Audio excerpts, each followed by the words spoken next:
Hey everybody, this is chapter 1 of Varieties of Marxist Humanism, philosophical revision in post-war Eastern Europe. Why does anyone listen to these videos? James H. Satterwhite. This is published again in 1992.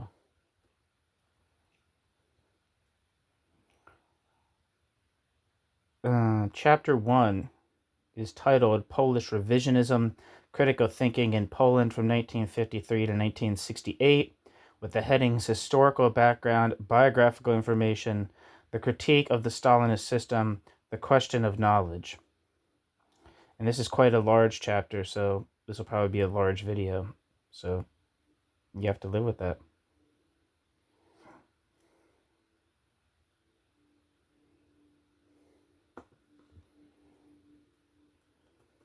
Let me make sure I got my endnotes set up. Okay.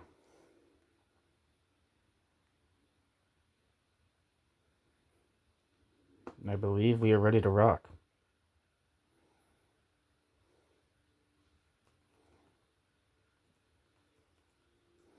All right, here we go. Chapter 1, Polish Revisionism, Critical Thinking in Poland from 1953 to 1968. First section, Historical Background. In Poland, as in other parts of Eastern Europe, the themes of Marxist humanism were an outgrowth of efforts on the part of many intellectuals to come to terms with the legacy of Stalinism. Specifically, they represent an attempt to understand what had happened to Marxism as a system of thought and to socialism as the form of social organization that in Eastern Europe was the embodiment of conclusions reached in that system of thought. In the case of Poland, the period from 1953 to 1956 was marked by a cautious move on the part of the government, a move to implement the new approach while avoiding moving too fast or too far, lest its own position be undermined. The relaxation in the political sphere was also a result of the discrediting of the secret police and of the past policy of extensive reliance on that force. Among the people who had been politically active, the combination of the above factors contributed to spurring a great deal of reflection on the reasons such an approach could have been possible. The developing intellectual ferment took on concrete form in the so-called discussion clubs that sprang up over the course of 1955, beginning with the famous Club of the Crooked Circle.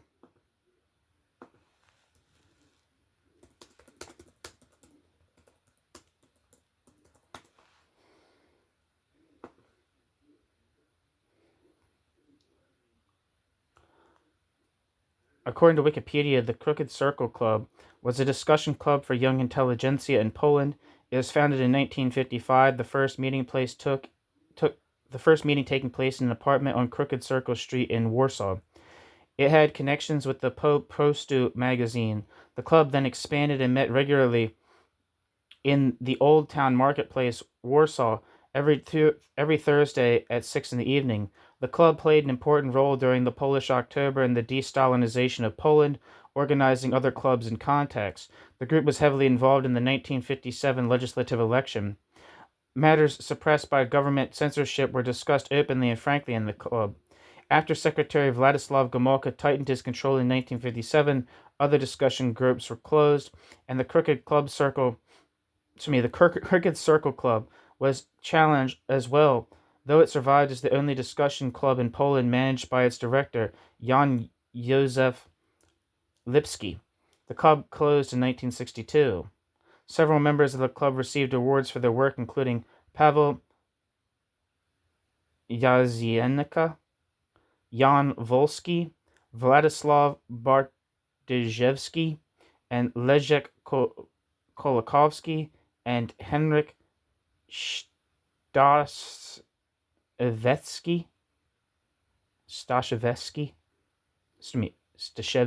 that's probably how you say it. I have no idea. Anyway, I won't keep looking stuff up like that, but that one struck me as particularly important to look up for some reason. I'm not going to keep doing that, though, because I'll never get through this goddamn book. Anyway, these clubs became a kind of informal political assembly, where, quote, important issues were debated and attitudes crystallized. From their sessions emerged ideas that gradually reached the populace, end quote.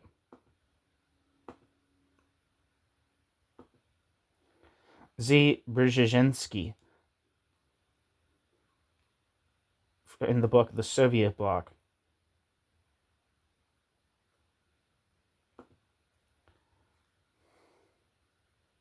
This then was the background to the single most important event in the transformation taking place in Eastern Europe, Khrushchev's speech at the 20th Soviet Party Congress in February 1956, in which he denounced Stalin. Although the speech was delivered in a closed session, its contents nevertheless were soon widely known in Poland. The impact of Khrushchev's denunciation was devastating, although its consequences were more immediate in some parts of Eastern Europe than in others. In Poland, the intellectual ferment that had been building in intensity over the previous years was given new impetus. Many Polish intellectuals felt compelled to radically rethink their previous understandings of life, which under the circumstances involved a serious re-examination of Marxism. Quote, "The void created by the destruction of Stalinism and by violent Polish attacks on Stalin himself led many of those who had previously embraced Marxism to search for some sort of individual statement of beliefs, for a self-defined statement of reference. This is particularly true of the young Marxists who now felt deceived by the past. The dogmas of the past were now to be replaced by a genuine search for the humanist values of socialism." End quote. Brzezinski.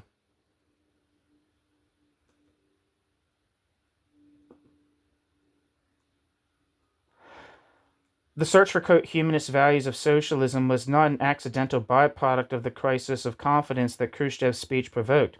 Rather, this search constituted an attempt to rediscover the original humanist thrust of Marx's own thought, one that had been the source of many of the Polish intellectuals' own attraction to Marxism. They were now forced to confront the ideology they had embraced so fervently as providing the liberating impetus for humankind in general and Polish society in particular. They set out to discover, simultaneously, what it was about the form Marxism had assumed that had led to Marxism's inhumanity, and what in Marx's own thought could form the basis for a new understanding of the humanist potential in Marxism. This dual task occupied the attention of a number of thinkers in Poland for the next several years, leading them into polemics with representatives of the old order of dogmatic Marxism. Eventually, it also led to their dismissal from academic posts and even to their emigration from the country.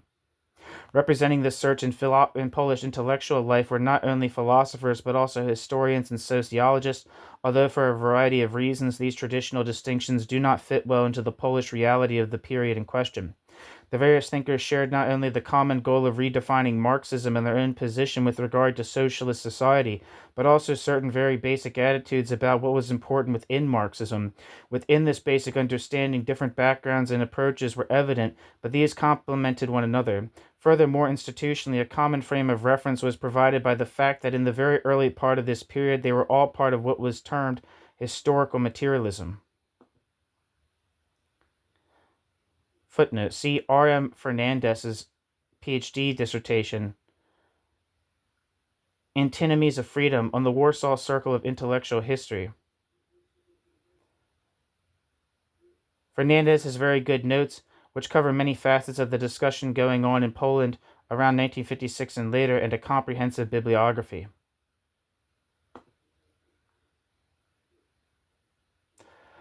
End footnote.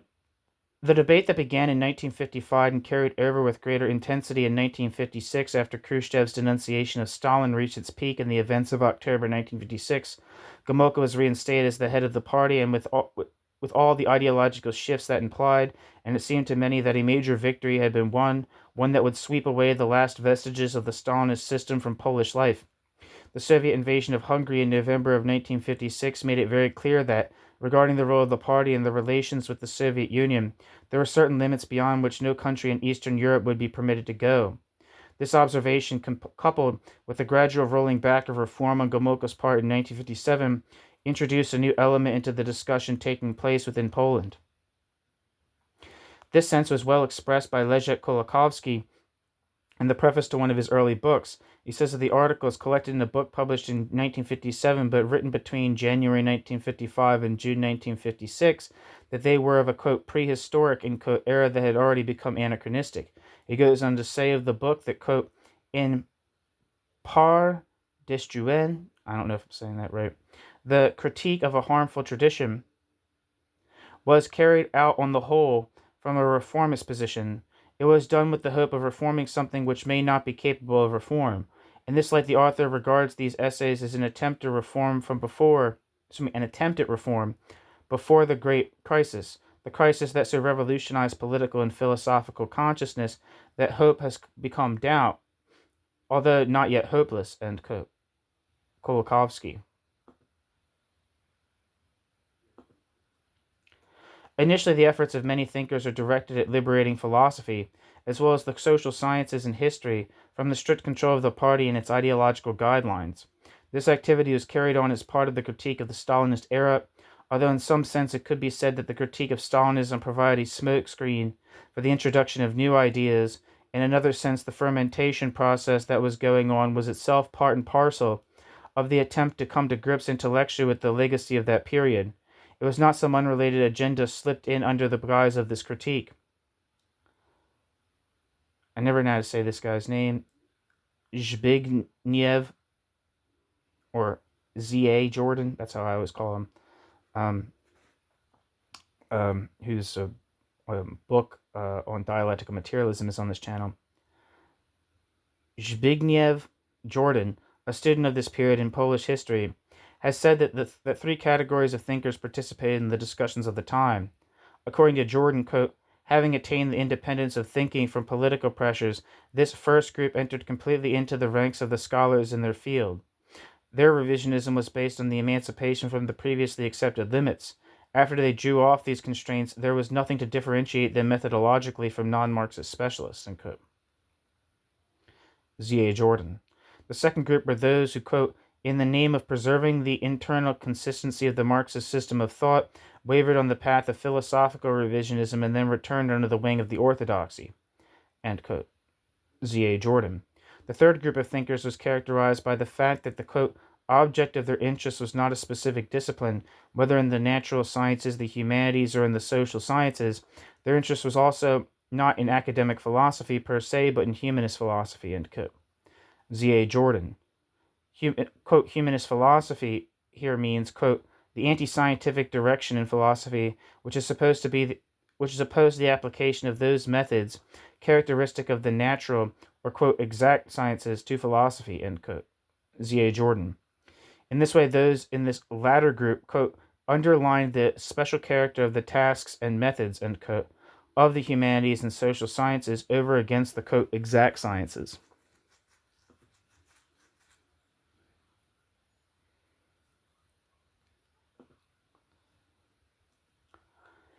It is this latter tendency within what has been called, quote, philosophical revisionism, end quote, that is of central concern to the present inquiry.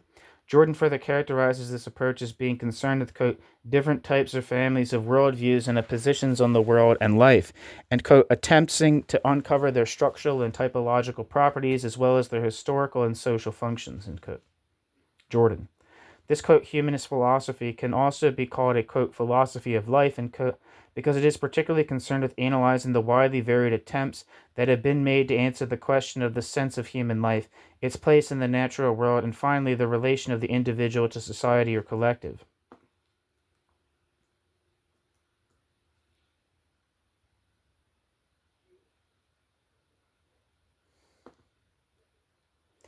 Jordan singles out the philosopher Leszek Kolakowski as one who particularly exemplifies this humanist philosophy in Polish intellectual life. In fact, when one thinks of this period and of this approach, Kolakowski's contribution comes immediately to mind, and he has consequently been the focus of many studies dealing with the phenomenon of philosophical revisionism in Poland.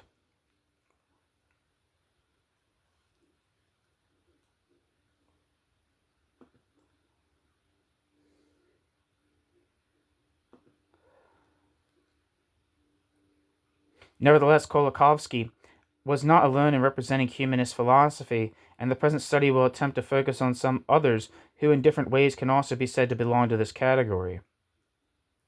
New section, biographical information. In the center of attention will be three names: Leszek Kolakowski, a philosopher by training; Bronislaw Bosko, intellectual historian; and Zygmunt Bauman, a theoretical sociologist. Also deserving of mention are three authors: Tadeusz Kronsky, also a philosopher; Maria Bielinska Hershowicz, a sociologist, and Julian Hochfeld, also a sociologist. As mentioned earlier, however, the different academic fields represented by these people were of less consequence than one might imagine. The boundaries between philosophy, intellectual history, and theoretical sociology tended to blur. Although the fields contributed to differences in style and in some cases in the choice of materials, their overall orientation was the same.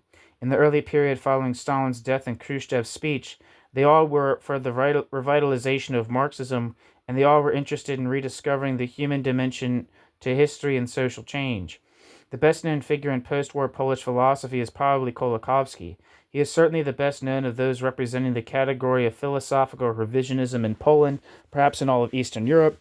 Kolakowski has written a great deal, mostly in essay form, although his writings include several books, and many of these writings have been translated into other languages. Although his interests range from the history of religion to a close acquaintance with the philosophy of science, it is possible to discern a common thread throughout.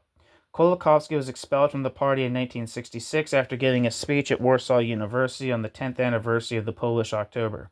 The speech was highly critical of contemporary Polish political life.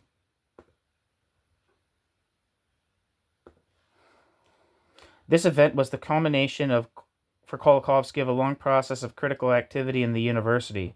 He and several colleagues were fired from their post at Warsaw University, and Kolakowski subsequently left the country to assume teaching positions in Canada and the United States.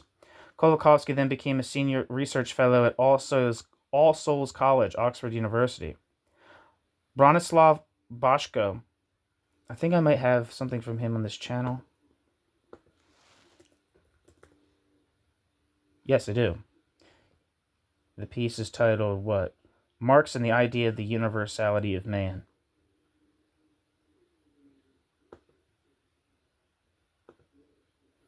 Anyway, and I'm probably destroying this name. Bronislaw Boschko was born of Jewish parents in Poland in 1924. He escaped to the Soviet Union in 1939 and returned to Poland as the Germans were being driven out. He was then an officer and political commissar in the Polish army formed in the Soviet Union that fought alongside the Red Army. Boschko studied philosophy at Warsaw University and became a professor of Marxism at the Institute for Social Sciences of the Central Committee.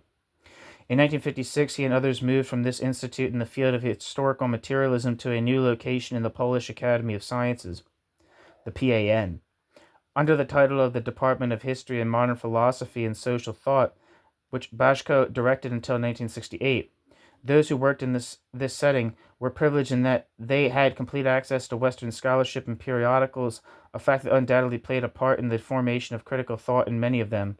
Boschko was dismissed from his post at Warsaw University in 1968 and left Poland soon after, thus ending this phase of his activity. Zygmunt Bauman graduated from Warsaw University and worked originally in the field of historical materialism at the Institute for the Social Sciences of the Central Committee. From 1964 to 1968, he held the chair of general sociology at Warsaw University, from which he was dismissed in 1968, at the same time as Boschko and Kolakowski, along with Maria Hershevich. I don't know how to say that. Hershevik? I don't know. And others were dismissed. From 1968 to 1971, Zygmunt Bauman was professor of sociology at Tel Aviv and Haifa universities, and since 1971 has been professor and head of the Department of Sociology at the University of Leeds in England. Important to note is that a lot of people were getting ruined at this time. I don't know if it would be mentioned, but the so-called, quote, anti-Zionist campaign in Poland. Check out the piece I have on the anti-Zionist campaign in Poland from 1968. It's a very important and chilling piece.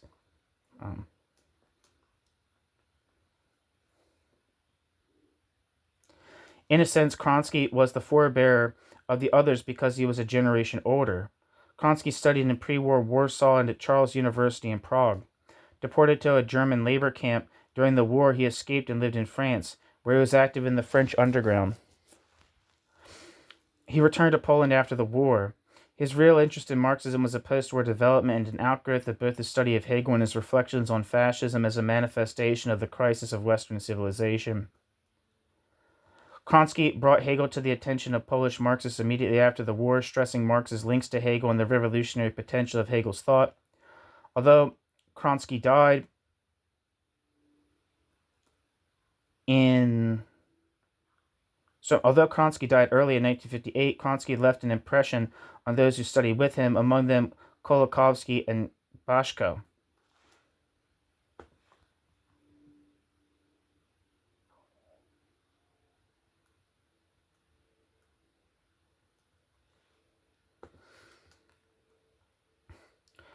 Julian Hochfeld was a professor of sociology at Warsaw University. Julian Hochfeld had a considerable influence on Bauman's theoretical development in the early years. His perspective on the humanization of labor pointed out the need for a sociological analysis of work as part of the attempt to understand Marxist humanism. Julian Hochfeld was a delegate to the Polish Sejm, and took part in events in 1957 to make it a form of genuine debate. Julian Hochfeld also attempted to mediate between Kolakowski and Adam Schaff in their debate on Marxism and philosophy.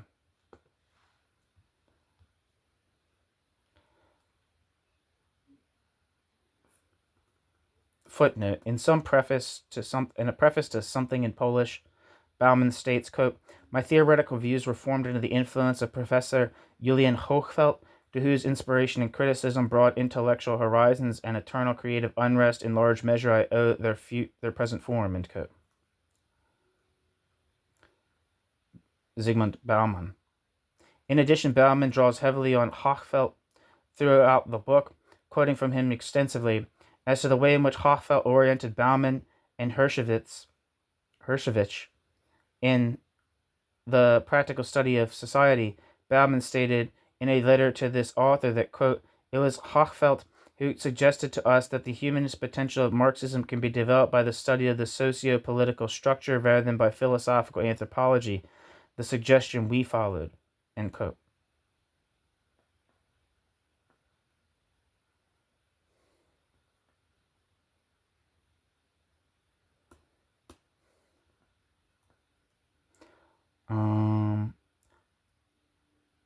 For an account of this activity, see Maurice D. Simon and Roger E. Conant. Its edited volume, Background to Crisis, Policy and Politics in Gierek, Poland.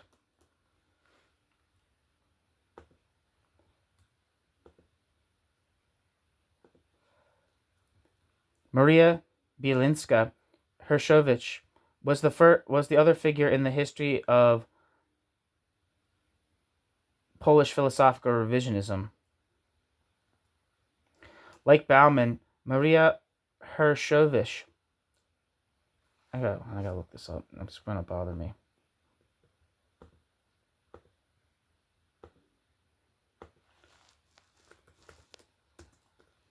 I don't know why this one of all of them is bothering me, but I feel like I should be able to say it.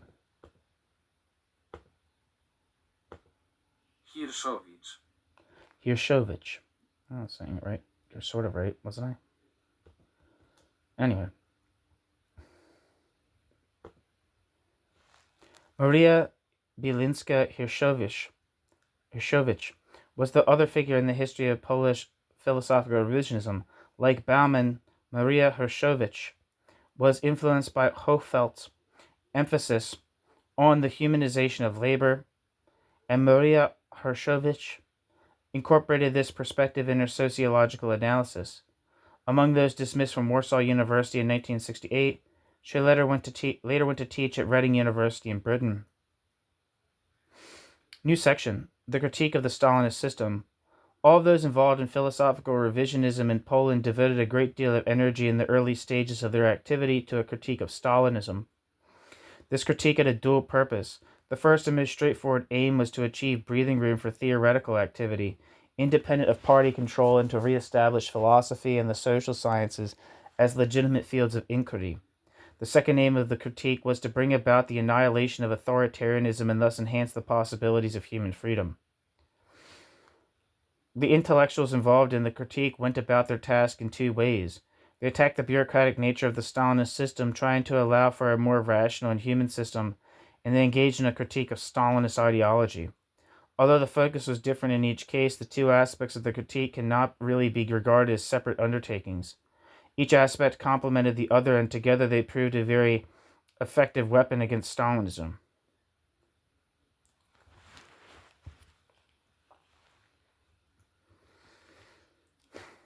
New section, the critique of bureaucracy. The critique of bureaucracy and the bureaucratization of everyday life was a common tool in the battle against the legacy of Stalinism in Eastern Europe.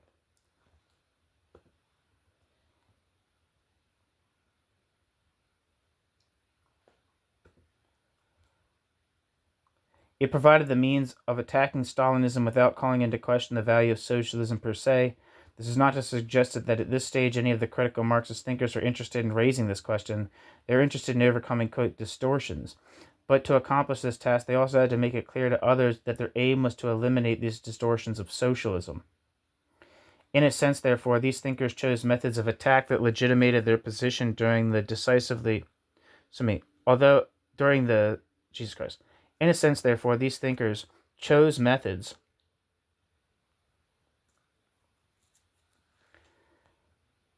of attack that legitimated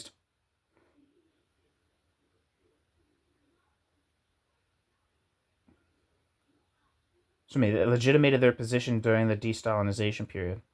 Although it is difficult to say precisely whether they did so by conscious choice or simply as a part of their general attitude, in the last analysis there was no real difference between the two.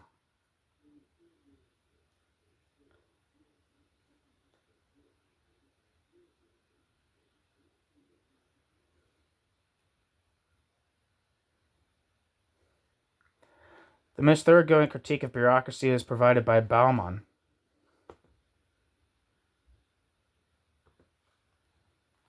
In his study of bureaucracy, it attempted to differentiate between bureaucracy, quote, a group of people engaged professionally in management administration, the organization of other people and institutions, unquote, the meaning given in English by red tape.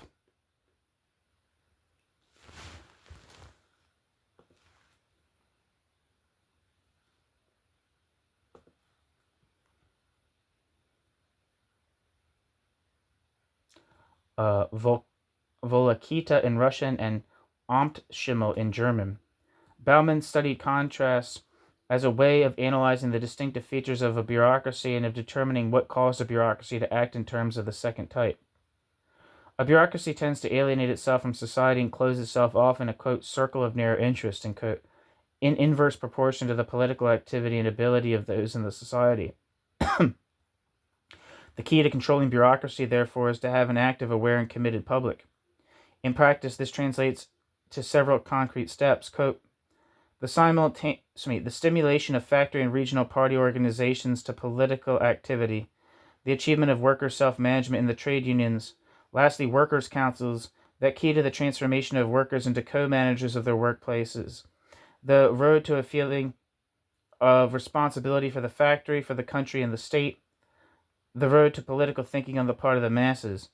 In addition, certain permanent rules of political life, such as political discussions, which will be public, open, and wide-ranging, and which would draw in people and accustom them to political life, and co. Zygmunt Bauman. Bauman adds one further criterion of immense importance, saying that a great deal of confidence in the political wisdom of the public is necessary, even though such wisdom might not be particularly evident at any given moment. It would never materialize without the basic confidence among those seeking change that it could. Bauman was not so naive as to think that all of this program could be accomplished overnight, given the situation in Poland at the time, but he clearly indicated that any change had to go in this direction. New section, Philosophy and Ideology. The corresponding critique of ideology took form as part of a discussion in 1956 on the nature and role of Marxist philosophy. Most of the critical thinkers entered into this discussion addressing different points in the debate.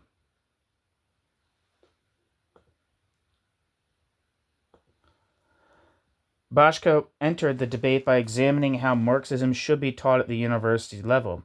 Boschko attacked the Stalinist understanding of Marxism, accusing it of, quote, losing in both theory and practice a holistic view of the complicated ties in human relations, end quote. Bajko.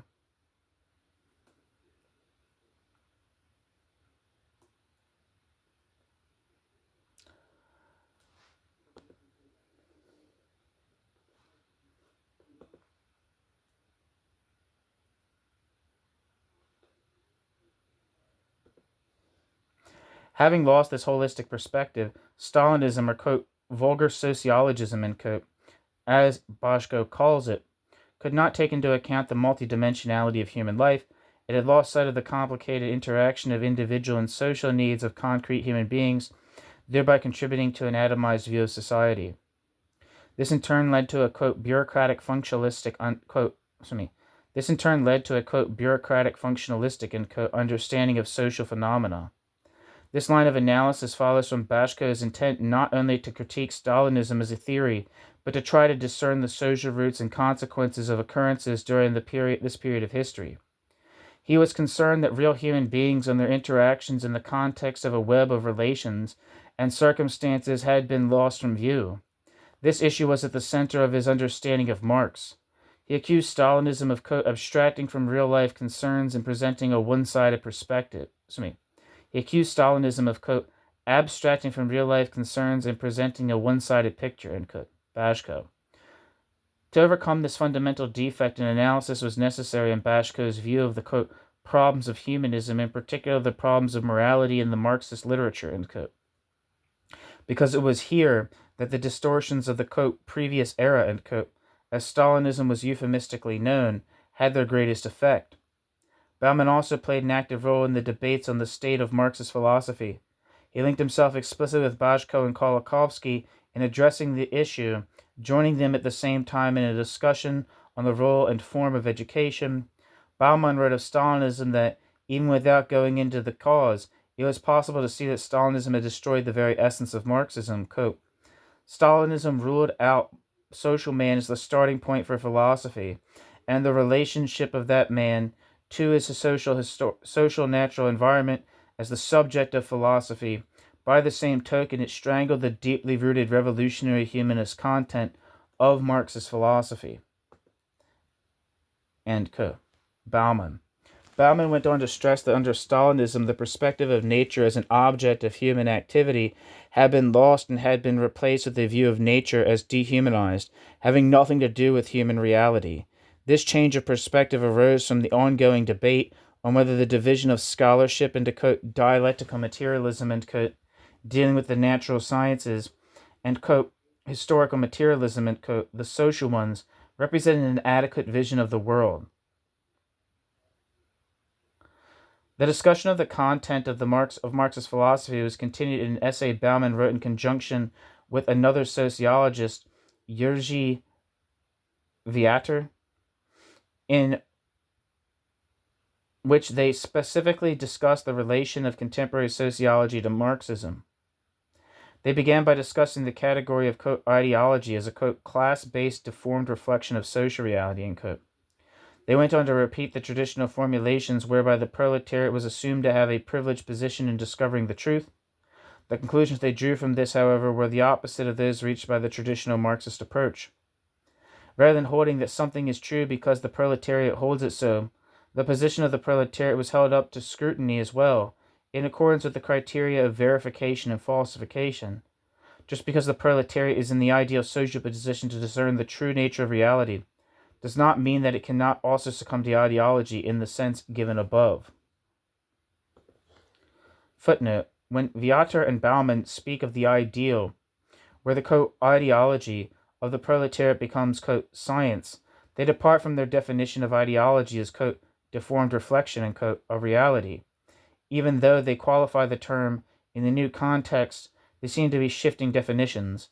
The, quote, ideology, end quote, of the proletariat is conceived of here in two mutually conflicting senses. End footnote. In fact, not only could the proletariat fall prey to ideology in the view of these authors, it actually did. Quote, this ideology, ... was formed through the petrification and canonization of certain theses which were originally scientific but which took on an ideological character as a result of the growing divergence between what was stated in them and changing social practice. This ideology, like every other, functioned in the social sphere as a weapon for organizing mass groups of people around specified discretionary centers. End quote. Bauman and Viator. The ideology took on the character of religious belief, where the tenets of the faith took precedence over scientific rigor. Science and scholarship were in fact given the task of substantiating the claims of the ideology. More and more things became taboo subjects, and the whole ideological system underwent so many piecemeal changes that it was gradually transformed into a system of dogmas with no logical relation to one another. The net result was that all thinking took on the form of an irrational, quote, double thinking.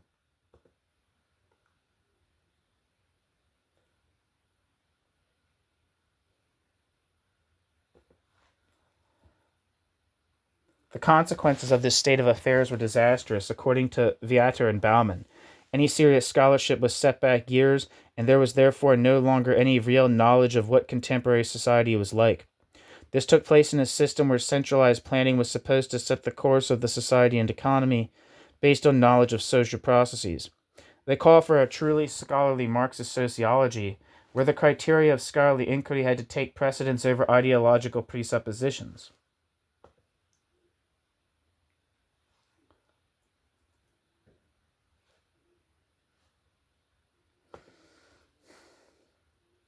The lack of any real knowledge of society was particularly telling for efforts to build a democratic model of socialism, because almost no theoretical tools are readily available for the task.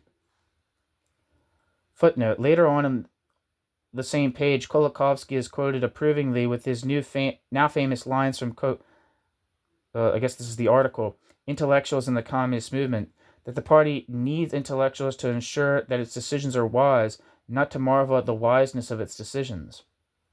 See Kolakowski, Towards a Marxist Humanism.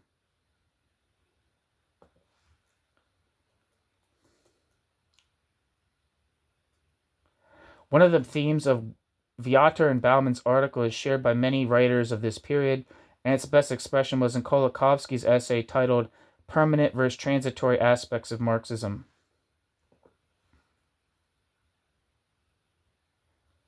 Which is available in that book, Towards a Marxist Humanism.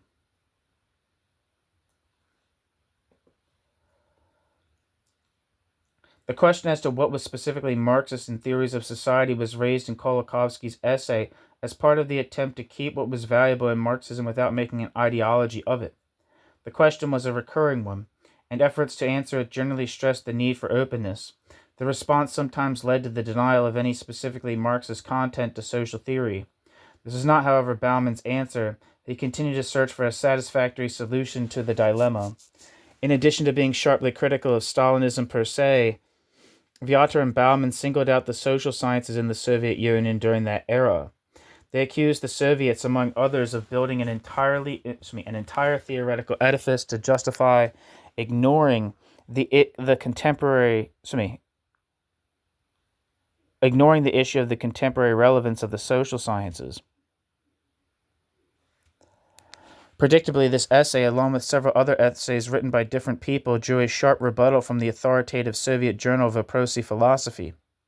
The authors of the articles in question were accused of being revisionists and of distorting Marxism in the guise of fighting Stalinism. The title of the rebuttal asks, "Is this Marxism?"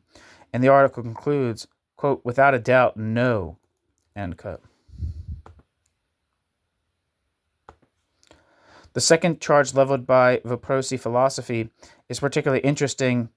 It betrayed the Soviet concern that the de-Stalinization process in Eastern Europe was getting out of hand and illustrated ways in which the East Europeans were in fact using de-Stalinization as a vehicle for achieving much broader goals. Hershovich echoed some of the comments made by Boschko and Bauman when Hershovich wrote that Stalinism completely destroyed any scholarly or scientific character of Marxist thought.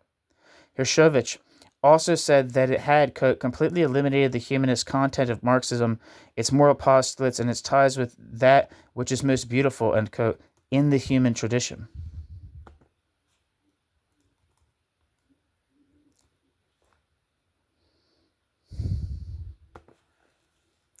Hershevich also noted the irony that, in a society where Marxism had become the reigning ideology, people should have to say again that Marxism can be useful in understanding social phenomena. Quote, however much, quote, conformist Marxism, end quote, would seem to be a contradiction in terms, it appears that social practice can allow for any contradictions, end quote. Maria Hershevich. In this connection, it is no accident that a renewed interest in the concept of ideology was evident. Hershevich notes that any sociological inquiry must realize that, quote, interhuman relations are in a certain sense independent of the persons acting. Individuals find them when they enter a community. They form a, quote, given, end quote, end quote. Hershevich. It is this, quote, givenness that must be seen as also a human creation.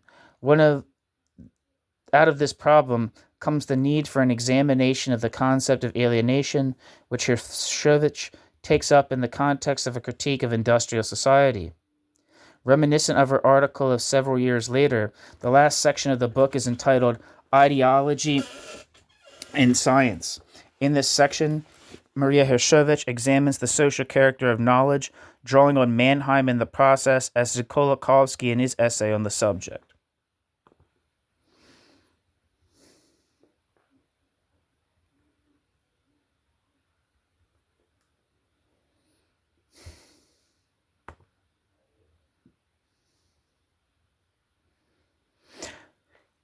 Hershevich looks particularly at the way in which the issue had been treated in socialistic thought up to that time, as well as at the relation of ideology to scientific and scholarly investigation. According to Hershevich, quote, the problem is not one of counterposing ideological attitudes with scientific positions, but rather is just the opposite. It is one of becoming aware of the structural and functional ties between the categories, theories, and methods which we make use of in the social sciences and the perspectives and interests of specific groups, end quote. Hershevich. In a manner similar to many of the other reflections on ideology, Hershevich concludes that science does not consist of the creation of appearances. Rather, it means searching for credible information that make it possible to understand social situations and point out effective courses of action. Hershevich's conclusion, in a way, is similar to a point raised in the Bauman-Viator essay concerning the relationship between the perspective of the proletariat and ideology. In this view, ideology can spur new insights. The ideal is to have a, quote, progressive ideology that would do this most or best. Even a progressive approach, however, is no guarantor of truth, but must be held accountable to reality.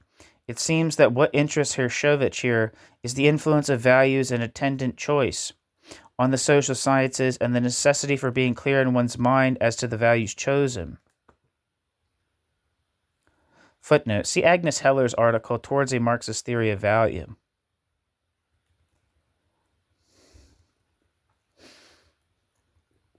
End footnote. Kolakowski also addressed the issue of Marxist philosophy at some length, especially as it concerned education.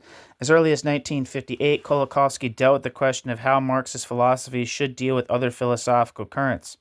The answer Kolakowski gave was that Marxist philosophy should concentrate, first of all, on gaps in its own knowledge, because Marxist philosophy's ability to effectively criticize other views is weakest in those areas where it has gaps. In this regard, dogmatism in Marxism limited the field of inquiry of this philosophy.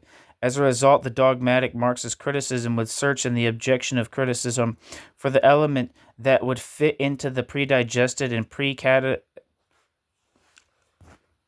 and set categories of, quote, Marxist thought, and would then cite proof text to make its point.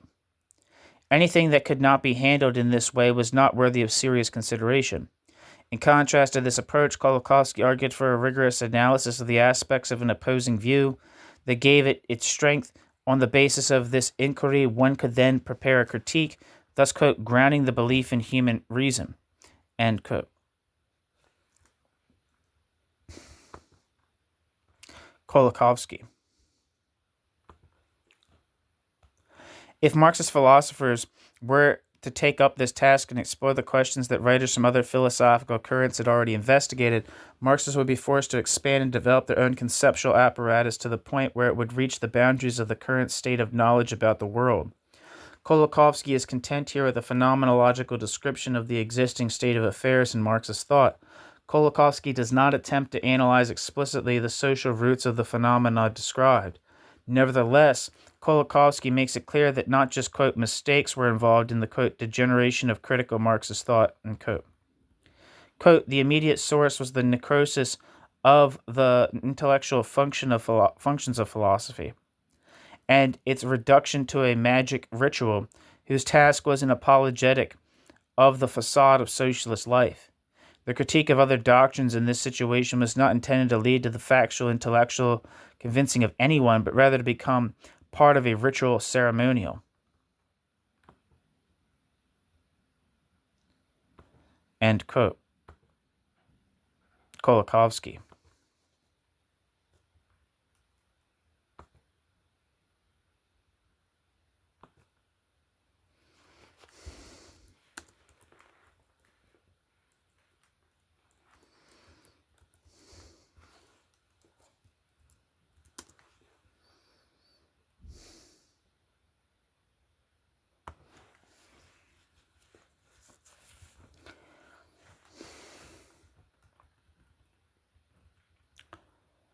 Anyway, although Kolakowski does not directly criticize the social reality, his quote description constitutes a damning indictment of the way reality contributed to the demise of critical thinking.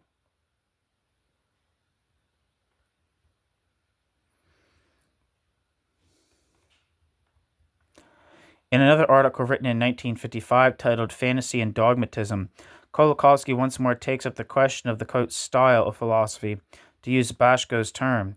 In this article, the main issue is the reduction of the analysis of culture to the concept of the class struggle.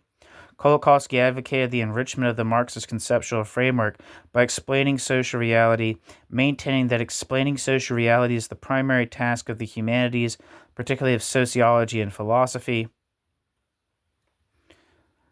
Kolakowski's view of the humanities led him to the question of education in the sense of education in a worldview. Kolakowski defined the concept of, quote, worldview to mean, quote, the entirety of convictions which influence that behavior of a person that in his time is subject to moral evaluation by society, whether condemned or honored, end quote. Kolakowski.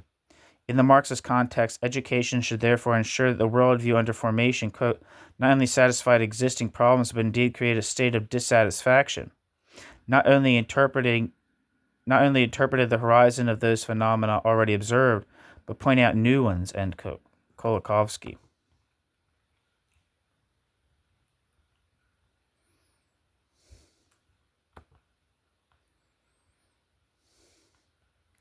Education, in this sense, should enable a person to understand and perceive issues associated with his or her worldview in matters of everyday life.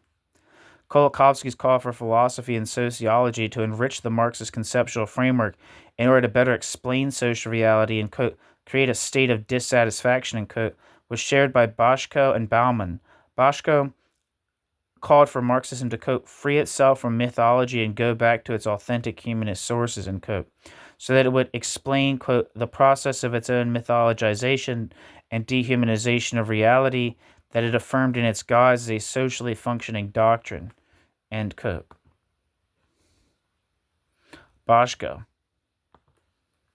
Philosophy and sociology together were to provide the medium for this understanding.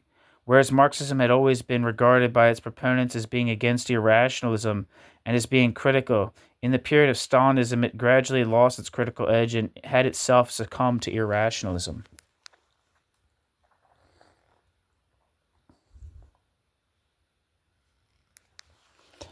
One reason Marxist philosophy lost its critical capacity under Stalin was that it suffered from an artificial distinction between fields of academic inquiry.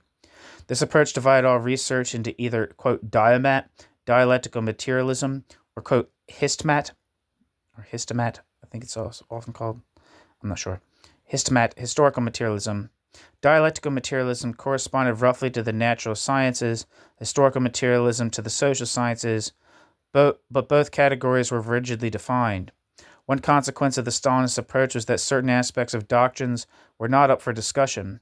This in turn meant that, despite claims that knowledge is always historical, philosophy under Stalinism was profoundly ahistorical. Bashko also discussed the problem of the subject matter of philosophy and of Marxist philosophy in particular. In introducing the issue, he noted that this question is often asked with quite another question or set of questions is really an issue, whether those who are asking are aware of this fact or not. Hence, Bashko gave the name of, quote, crypto problems, end quote, to the questions as to the subject matter of philosophy. Given this, what is the meaning of the question? Quote, what is the subject matter of Marxist philosophy? End quote. This question can have at least three possible meanings. A, what is the subject matter of Marxist philosophy according to the classics of Marxism? B, what is the subject matter of Marxist philosophy as it is practiced at present? C, what according to the author, bracket, of an article on the subject, in bracket, should be the subject matter of Marxist philosophy practiced in the future. And I think this A, B, and C here is a quote, so I don't know if I said quote at the beginning, but end quote. According to Bashko, the three questions are interrelated. To answer the one depends on how the others are answered. One sense of what the future course of Marxist philosophy should be depends on how one views the, quote, classics of Marxism, but this view in turn is often a function of the other two. Even attempting to answer the first question is considerably more complicated than might at first appear to be the case. What are the, quote, classics? Whom does one include in this category? Also, any attempt at answering must be of a ahistorical. Excuse me, let me repeat that. I just said that wrong. Also, any attempt at answering must be of a historical, not doctrinal nature. Even when the matter is far from simple.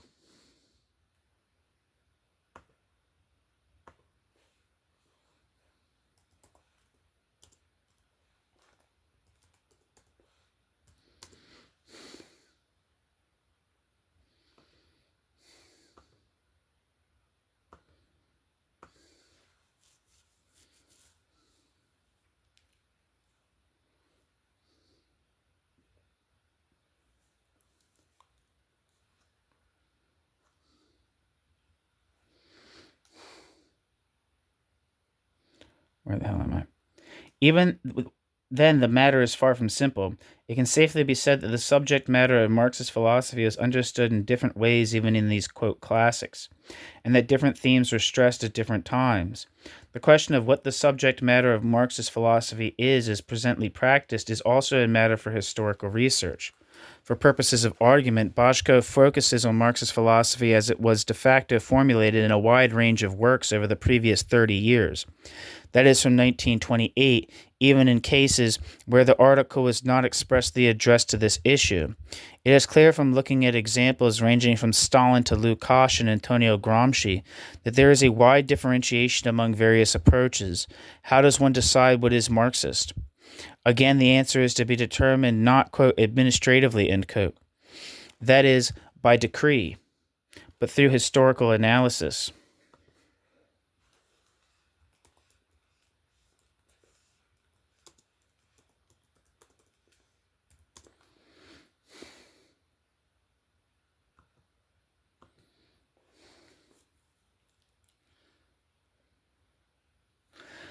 There is no one, quote, correct answer. Quote, Marxist philosophy develops also by means of Marxist philosophy's internal contradictions, which sometimes appear openly and sometimes in a masked or mystified form. The measure of the maturity of Marxism at any given time is also, among other things, the degree to which Marxism is a theory of the internal contradictions of Marxism's own development. End quote. Bashko. With regard to the future form of Marxist philosophy, the issue of importance is again whether only one given approach is to be considered Marxist or whether different solutions and subjects of research can coexist, even though mutually contradictory. Also, Bashko stresses that the matter of political relevance or commitment of philosophy is a separate issue from its philosophical relevance or importance. Certainly, it is not right to ask if Marxist philosophy will lose its distinctive character if it is not politically involved. There is no doubt that Marxism, in Marxism's interest in human freedom, has a political aspect, and that this aspect has a strong influence on the formation of a Marxist understanding of the rationalization and humanization of human relations. But this does not mean that any and every political action is useful. Political involvement is sometimes achieved at the cost of theoretical understanding. The potential for conflict is inherent in the very nature of the activity, where sometimes immediate action is required that cannot wait for theoretical reflection. The question of political involvement of philosophy was very important and was faced by philosophers all over Eastern Europe. An issue is not simply whether philosophy or philosophers should take sides politically or become involved in activity other than just their philosophizing. When this question came up in the Eastern European context, the issue is primarily whether philosophy and philosophers should serve the party or whether there was room for philosophical activity not directly in service to the party. It is this question that Bashko addressed implicitly. Certainly it is not service to the party that differentiates Marxist philosophy from non-Marxist, and the task of comparison is not served by comparing some ideal state of Marxist thought to other philosophical trends similarly approached. The task of philosophy, its new, quote, style, should be to restore to Marxism its revolutionary and critical nature. All of this brings Bashko to his second point of emphasis, the necessity for a comprehensive analysis of both the history of Marxist thought and what he calls the, quote, sociology of Marxism, end quote. In this term, Bashko includes two areas. Firstly, the study of how Marxism developed and spread as a system of thought, and second, the sociological analysis of the formation of a particularly Marxist style of thinking in philosophy and the ways in which it changed.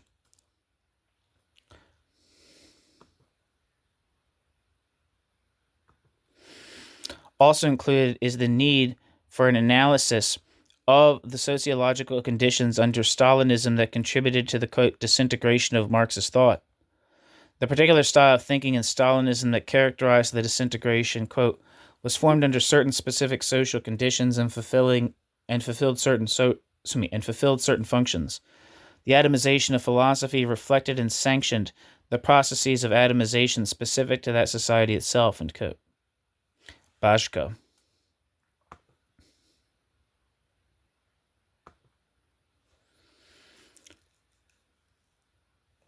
In Bashko's view, there is no hope for any further development in Marxism unless this sociological and historical analysis of the Stalinist period is carried out, leading to an understanding of the dynamics of that era.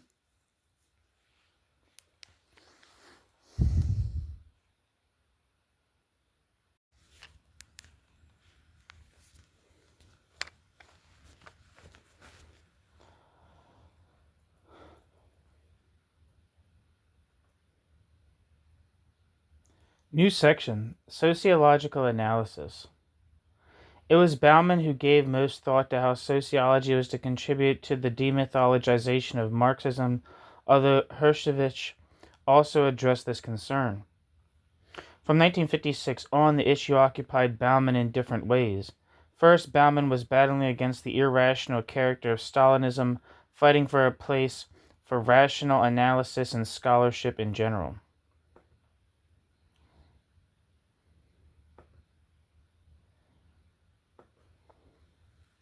One second here.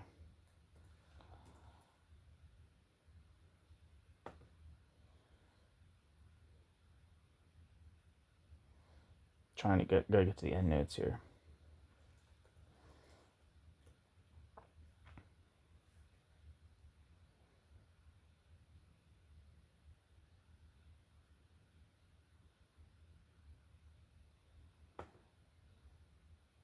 Sorry about that. Anyhooser. In addition, Bauman was engaged in trying to carve out a place for sociology in the process of social planning and in social life generally. Bauman was also involved in attempting to define the particular attributes of Marxism in sociology and in stating how these were to be understood in light of other currents within contemporary sociology.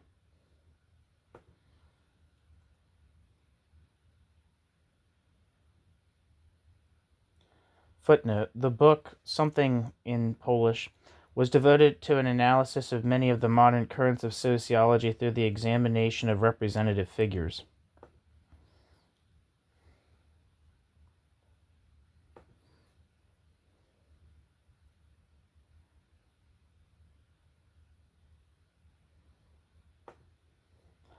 And footnote. Bauman outlined what he regarded as the central characteristics of Marxist sociology. Some of the characteristics that differentiate this sociology from other disciplines within the humanities are knowledge about A. different types of social wholes and their structures, B. the social conditioning of the lives of individuals, C. the way in which history is created by people and groups of people. On the other hand, Marxist sociology integrates all of the humanities in that it deals with A. the general characteristics of human life as social life, B. the connection between the economic, political, and ideological spheres of social life, and more generally between all of the areas of human historical practice which, taken apart, are the subject matter of the various specialized disciplines.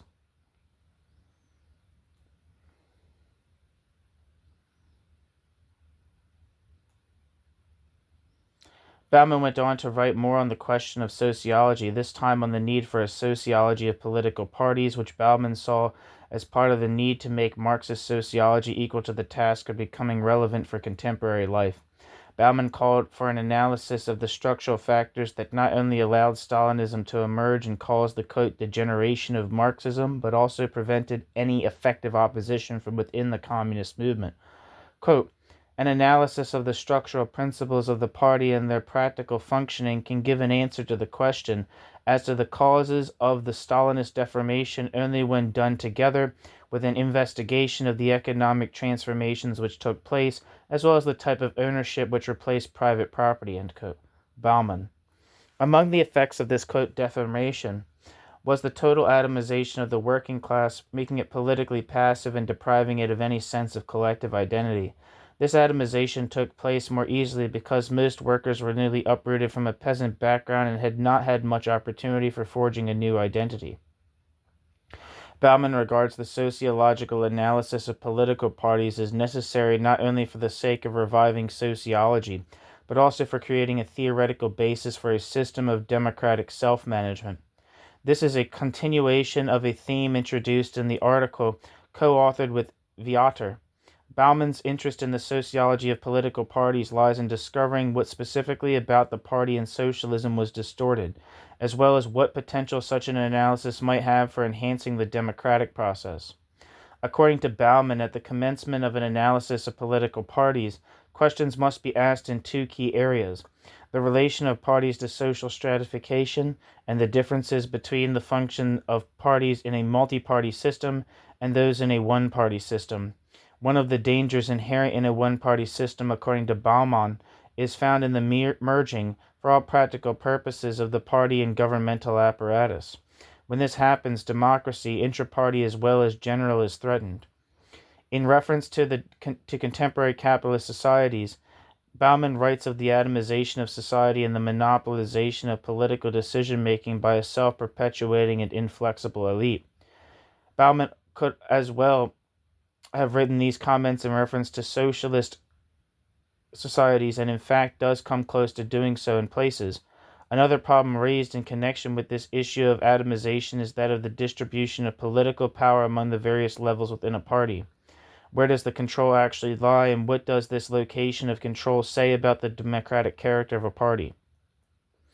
Central to any analysis of political parties is the issue of their impact on political life, the extent of their activity in society.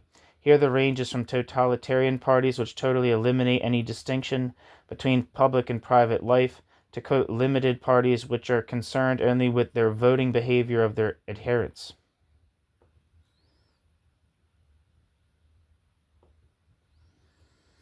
The different types of political parties reflect different understandings or visions of the nature of social ties, and this is the key issue behind the question of their spheres of activity.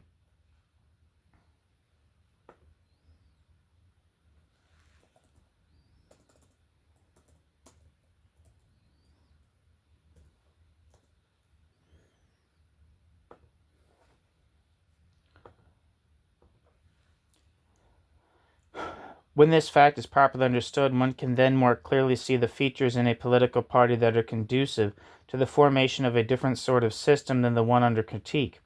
After his discussion of political parties, Bauman's next step was an examination of political elites. As the basis for Bauman's analysis, he used Vilfredo Pareto's work on the subject. Footnote: that Bauman should have been aware of and used Pareto in the Poland of 1957 is significant in itself. And footnote.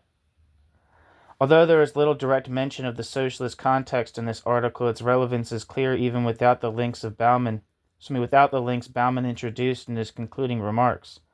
After looking at the question of elites from a variety of perspectives, Bauman makes a case for the relevance of a theory of elites for socialist societies by noting that the problem transcends class structure. He warns that to ignore this fact makes it impossible to see, let alone analyze, the dynamics of the development of socialist society. This blindness in turn means that any systematic understanding of socialist democracy is rendered impossible. The key problem is the issue of ruling, in the sense of the quote, ruling elite. What does the term mean? For the concept of a ruling elite to have relevance to the socialist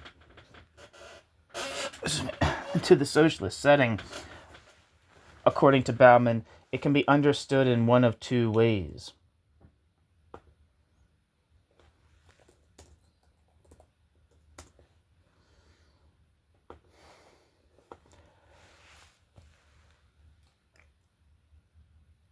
The first sense in which rule or ruling can be understood is that of, quote, the sum of the organizational planning and implementation measures essential to any large organizations, regardless of its structure, end quote. Bauman. The second sense of this concept is, quote, the realization by force of the interest of one group accompanied by the violation of the interest of other groups in the same society, end quote. Bauman. In Bauman's view, both sets of attributes can exist in a given setting, though the ideal is when only the first set is present. This ideal he identifies with the vision present in the ideals of socialism. When the concept of elite is separated from the concept of class and the ideal attributes and function of elites in a socialist society are characterized, an elite theory can become, quote, an unusually valuable instrument for understanding the contemporary world, end quote. Bauman. In a later work titled Towards a Critical Sociology, Bauman continues the task he set himself much earlier, defining the role of sociology in contemporary society. He is still interested in the relation of Marxism to sociology, although now in a manner quite different from his earlier writings on this subject. The critique of positivism is carried further and expanded, but it too has a character different from that found earlier. The later critique is further reaching and deeper, and it springs even more from an immanent critique that transcends the bounds of the perspective analyzed. Bauman also criticizes existentialism and phenomenology for not providing real alternatives to positivism. In his attempt to transcend these perspectives, Bauman draws on Marx through the mediation of the Frankfurt School, particularly Habermas, and seeks to arrive at a new concept of, quote, critical sociology, end quote, based on emancipatory reason. New section, the critique of religion as a metaphorical critique of Stalinism. One further aspect of the critique of Stalinism was the use of religious metaphors as a disguised attack on Stalinist institutions. Kolakowski excelled at this because of his background as a critic of religion in the Catholic Church. Quote, the mutual debt between the anti-Stalinist movement and Kolakowski's work is manifested in the importance that the association communism/Christian religion gained in Kolakowski's thought. From 1955 onwards, his polemical essays against Catholicism were more and more penetrated by a double edge which also cut through the, quote, Stalinist sect, end quote, end quote. Fernandez.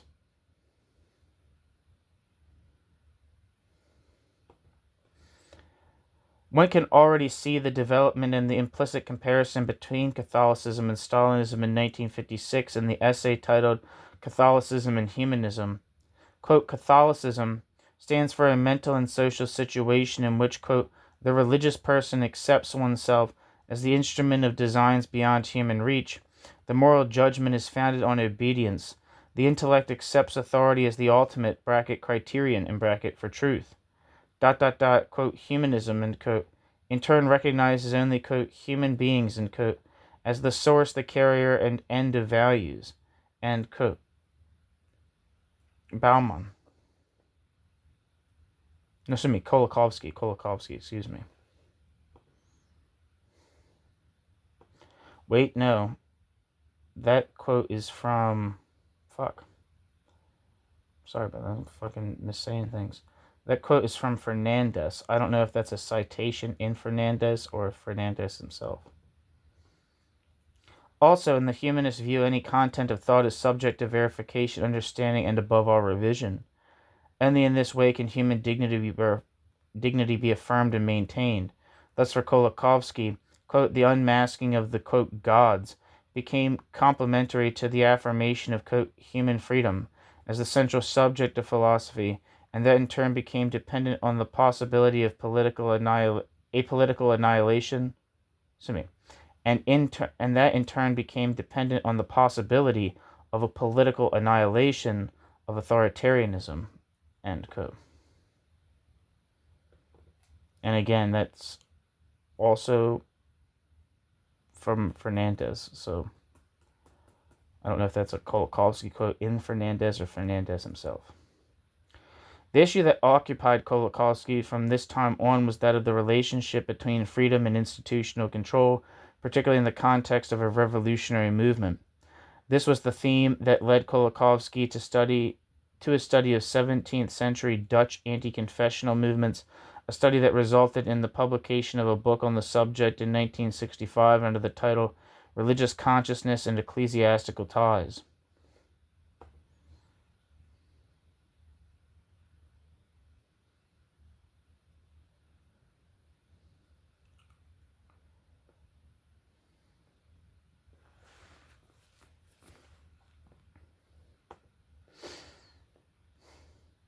What attracted Kolakowski to these movements was that they were attempting to, quote, realize Christian values without conforming to the rules of ecclesiastical organization.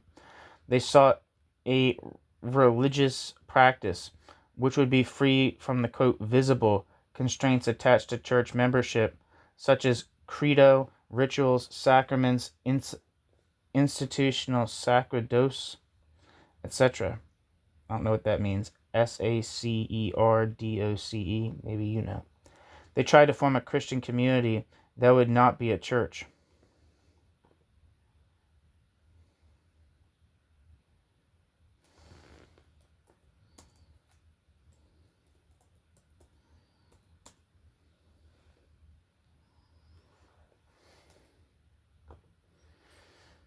End quote.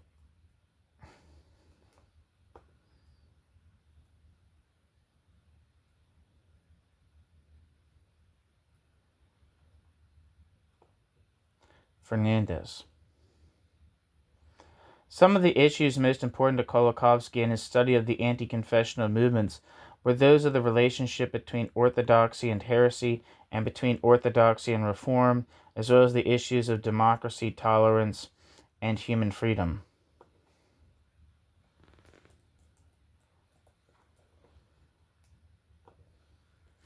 All these issues had obvious relevance for his critique of Stalinism, but the examination of the nature of orthodoxy is a theme that runs throughout the book. This is, of course, the central issue in an examination of anti-confessional movements, since they are by their very nature, these movements were attempting to avoid constituting themselves as a new orthodoxy. Each in its own way identified the link between confession or creed and the formation of orthodoxy, and each tried to avoid this trap. Kolakowski saw that, quote, the concept of orthodoxy has meaning only in relation to organized communities, that is, communities which, among other things, have a stratum of organizers, specifically a priestly caste. Orthodoxy is the ideology of this stratum. It gives it its raison d'etre, which is to guard the orthodoxy.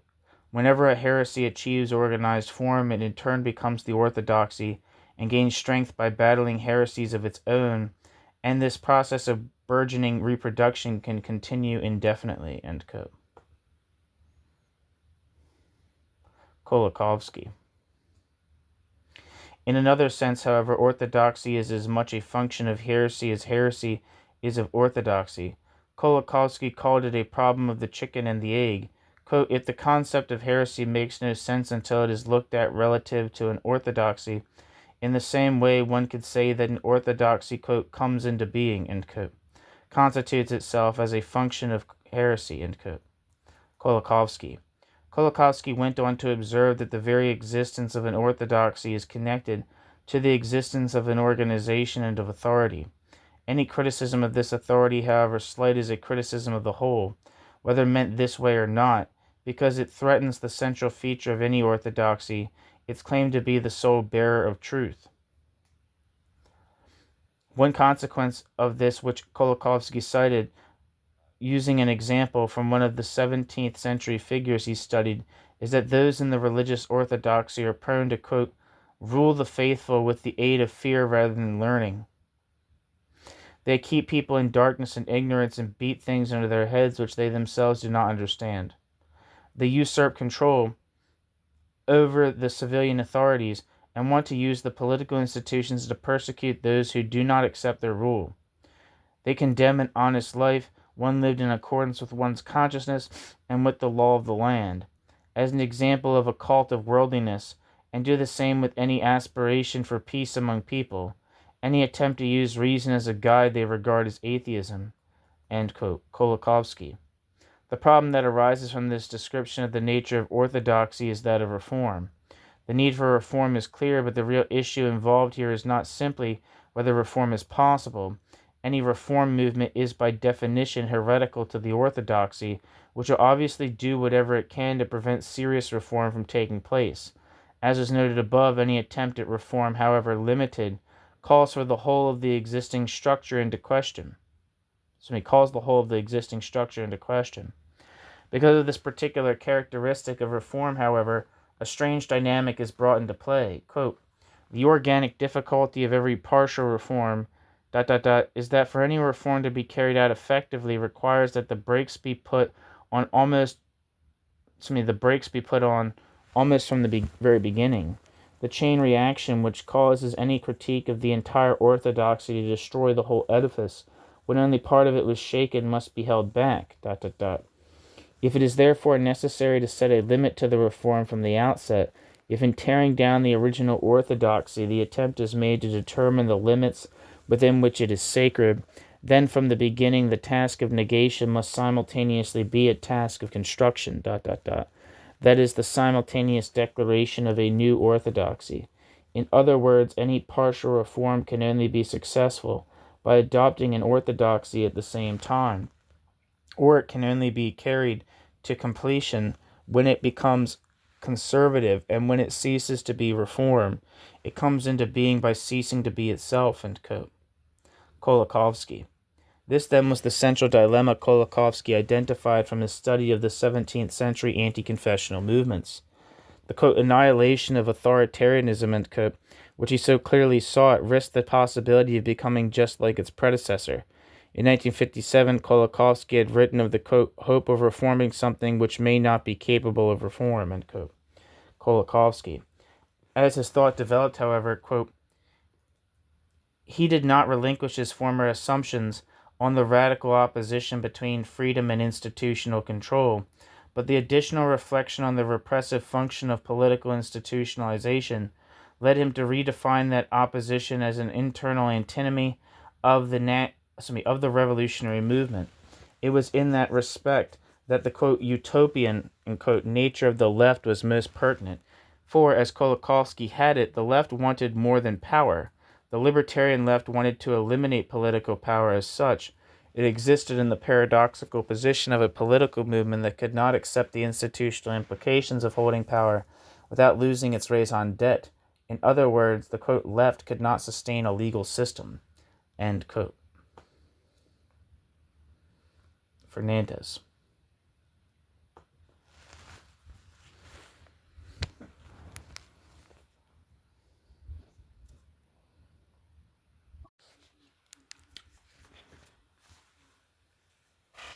New section, Freedom, Values, and Moral Choice.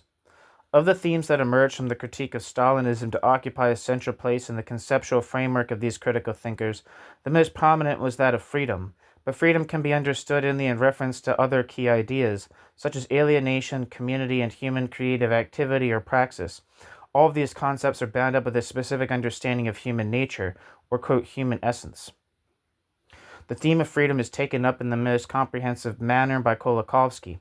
He compares the concept of freedom found in Hobbes and Spinoza and then analyzes the meaning of the concept for Marxism, where he says that, quote, historical progress is identical with the widening of the scale of real freedom of a society, that is, the scale of its control over the conditions of its own life, end quote. Kolakowski. Humans are understood as social beings, and freedom, as spoken of here, means the overcoming of alienation. In the traditional Marxist approach to this subject, however, Kolakowski sees a tendency towards oversimplification. This oversimplification results from the belief that the political emancipation of the working class has eliminated alienation. The assumption implicit in this sort of identification is that any possibility of conflict between individual interest and general social interest is excluded.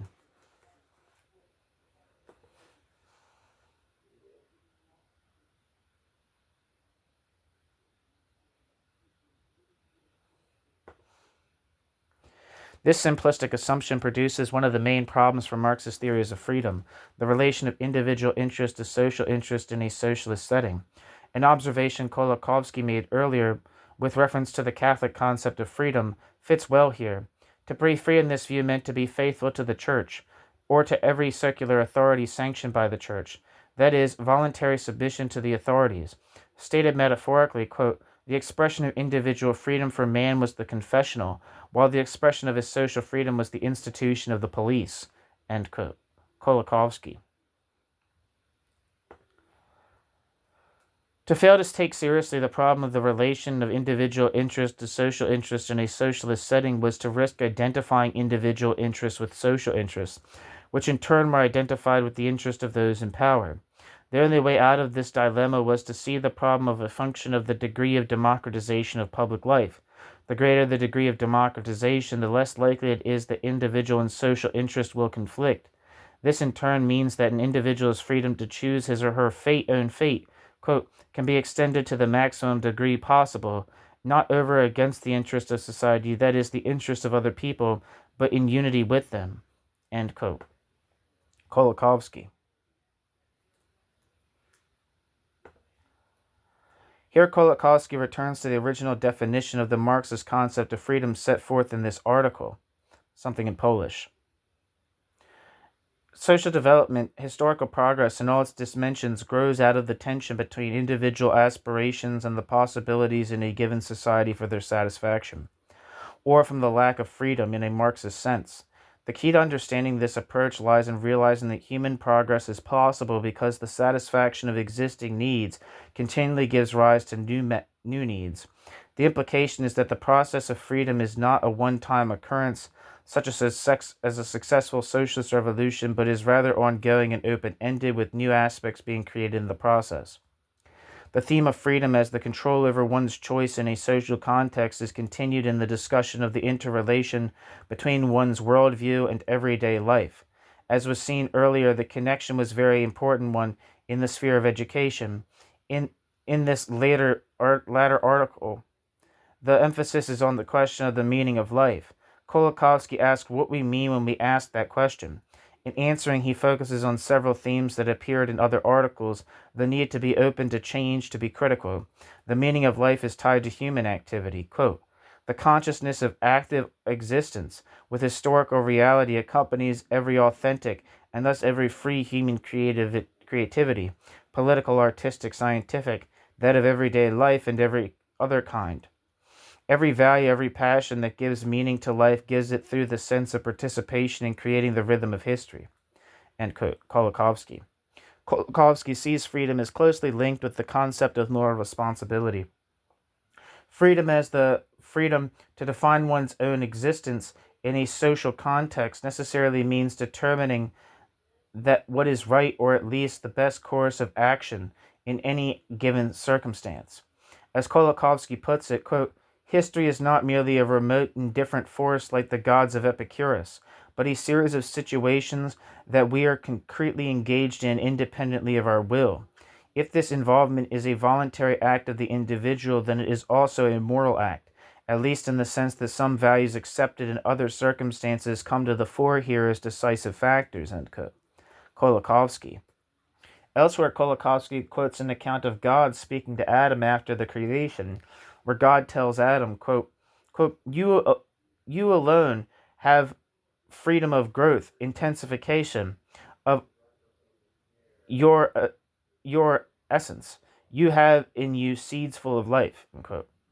In other words, the condition, and that quote was from God, in other words, the condition of human indeterminacy is not only exceptional in the universe, but is also the source of what is particularly human, the reason for the unique value of the human being. Indeterminacy, freedom, value, three words which in the human world have the same meaning, end quote.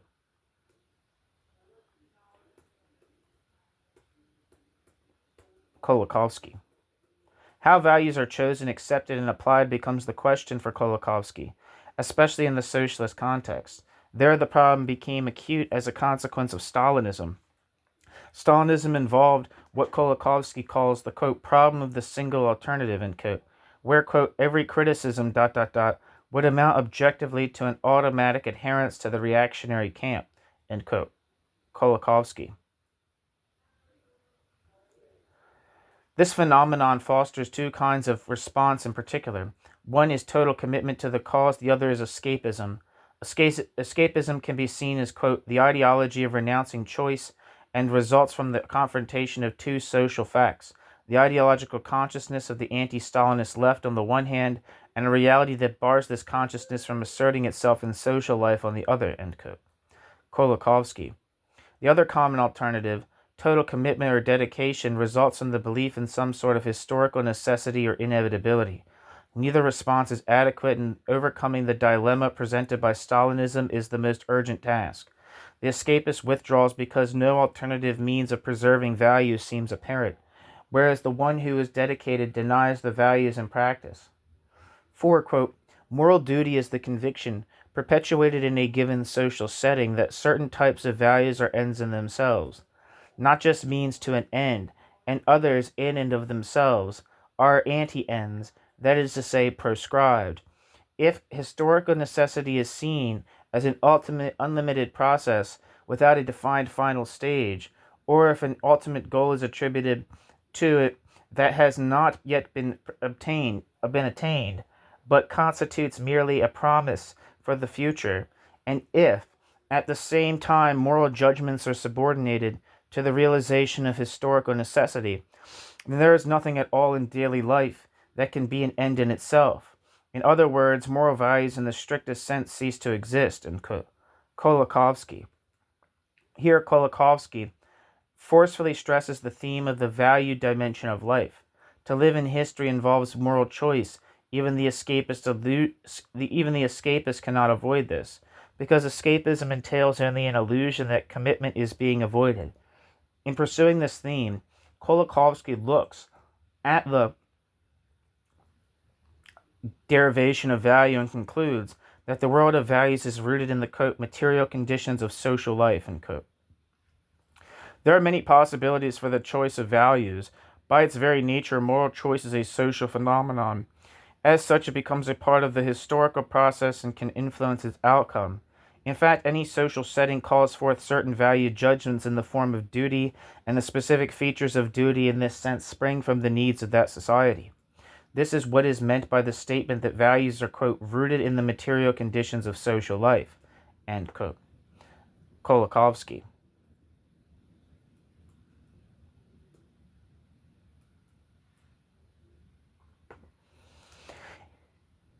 It is possible to counterpose other values to those prevalent in a given society. This is the social function of utopias. Utopias are necessary as a means of presenting alternative visions of human reality. A distinction can nonetheless be made between utopias that have some social relevance and those which are, quote, utopian in the popular sense.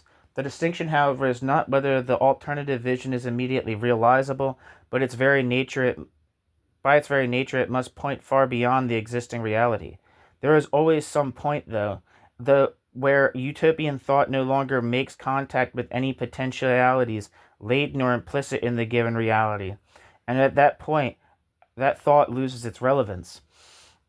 If the alternative visions do strike a responsive chord somewhere in the society, they spring out of the real issues of that society and are hence not, quote, utopian in the pejorative sense.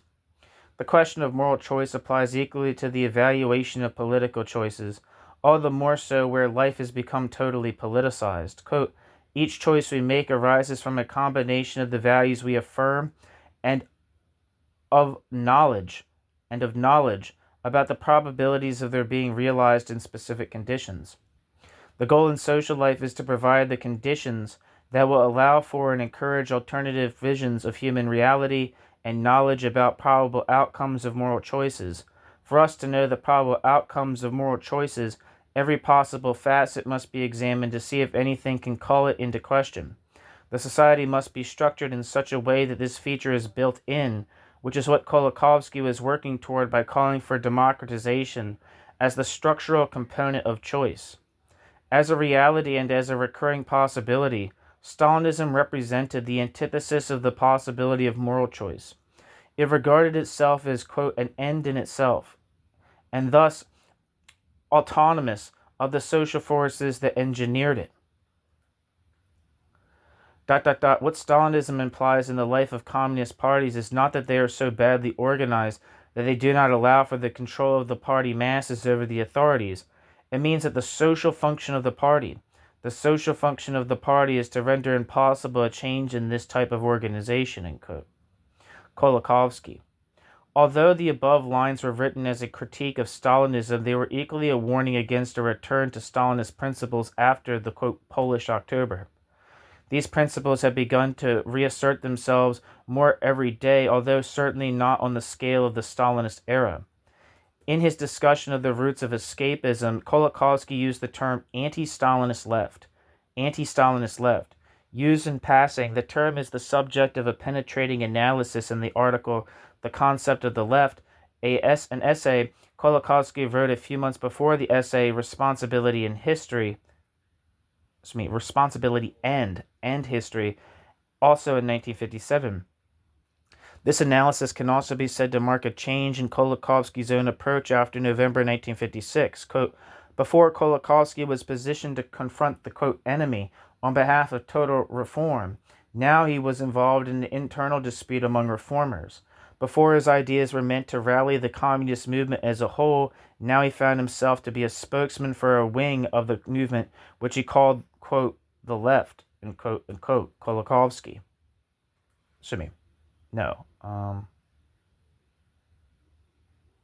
That is not Kolakowski. That is Fernandez. It is clear in this essay that Kolakowski had a grasp of the political realities in post-October Poland and was not as much given to exhortation as in his earlier writing. Still, as he himself pointed out in a number of places, quote, political realism, end quote, can mean several things, and it certainly does not mean giving up a utopian perspective, relinquishing an alternative vision of human society in the name of what is given. Furthermore, moral values are not utopian in a political system, but must be understood as being a part of its condition. In the case of socialism, which expressly identifies with certain human values, its intellectual and moral values are not, quote, luxurious ornaments of this activity, but the conditions of its existence, A communist movement that subordinates its ideology to immediate tactics is destined for degeneration and defeat. It can exist only with the support of the power and repressive capacity of the state, end quote. Kolakowski, in the article The Concept of the Left.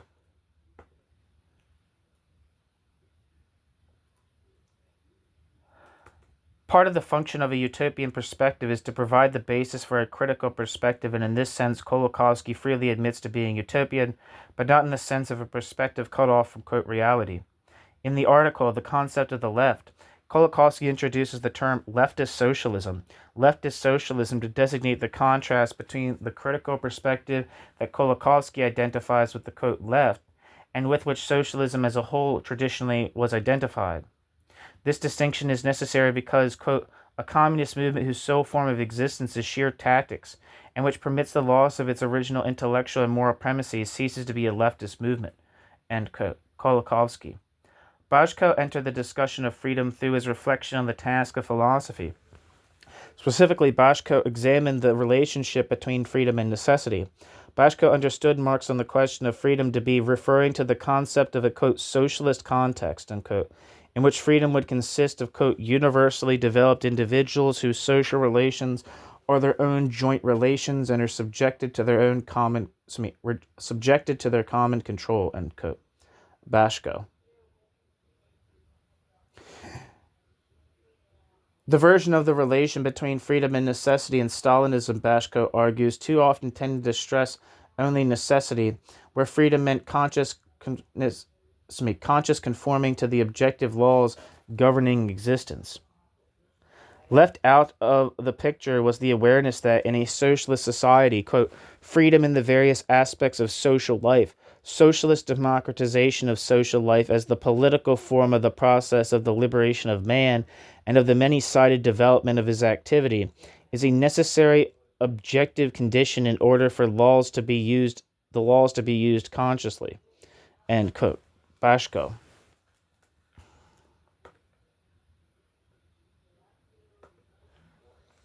The consequence of this omission of the active human side of the formula was that it gave rise to a bureaucratic system that grew up as an alien force lurking over people, limiting their growth and their freedom and taking on the character of something inevitable.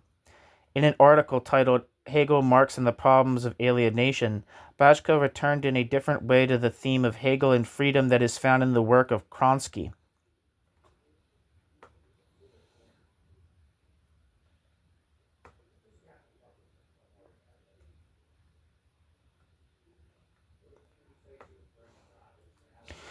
The occasion for the article is a review of the book by the French Hegelian Hippolyte Études sur Marx et Hegel, published in Paris in 1956. Again here, Bajko stressed that reality should be understood, quote, not in its relation to, quote, abstract isolated concepts, end quote, but rather from the perspective of a, quote, system of knowledge, end quote, end quote.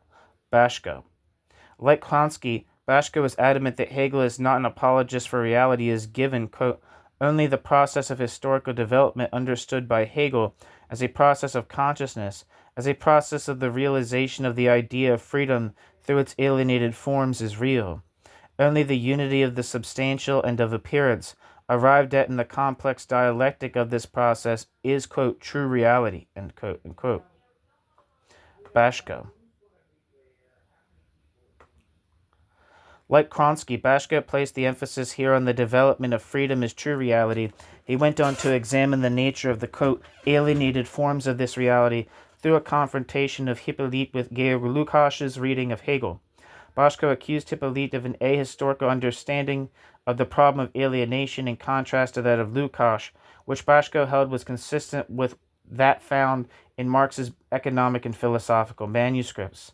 Bajko noted, however, that Hippolyte hit upon an aspect of Marx which was of great importance, that Marx's Capital takes up the theme of alienation where the economic and philosophical manuscripts left off.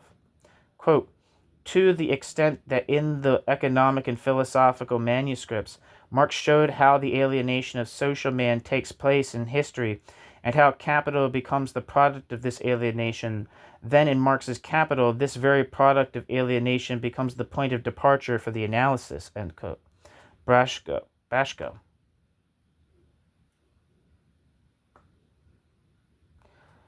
Hippolyte grasped Marx's efforts to understand the, quote, concrete historical, end quote, meaning and content of alienation. He showed that, according to Marx's understanding, quote, man is the creator of his own history, end quote, and that in creating this history, he transforms reality.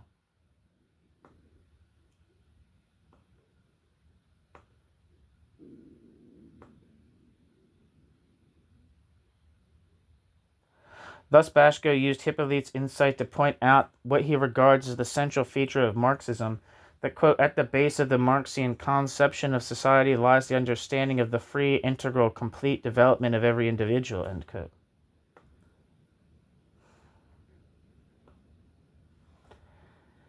In the essay, Marx and the Idea of the Universality of Man, the theme of human creative activity finds fullest expression. Bashko quotes Marx from the economic and philosophical manuscripts, where he writes that, quote, the whole character of a species, its species character is contained in the character of its life activity, and free conscious activity is man's species character, end quote. Developing this idea further, Bashko again examines the historical nature of this life activity. Quote, man creates himself as a universal being by living and acting in history, ... History is at the same time a fact, a reality that man encounters, and a set of problems to be unraveled, a field of man's activity, of human praxis. End quote.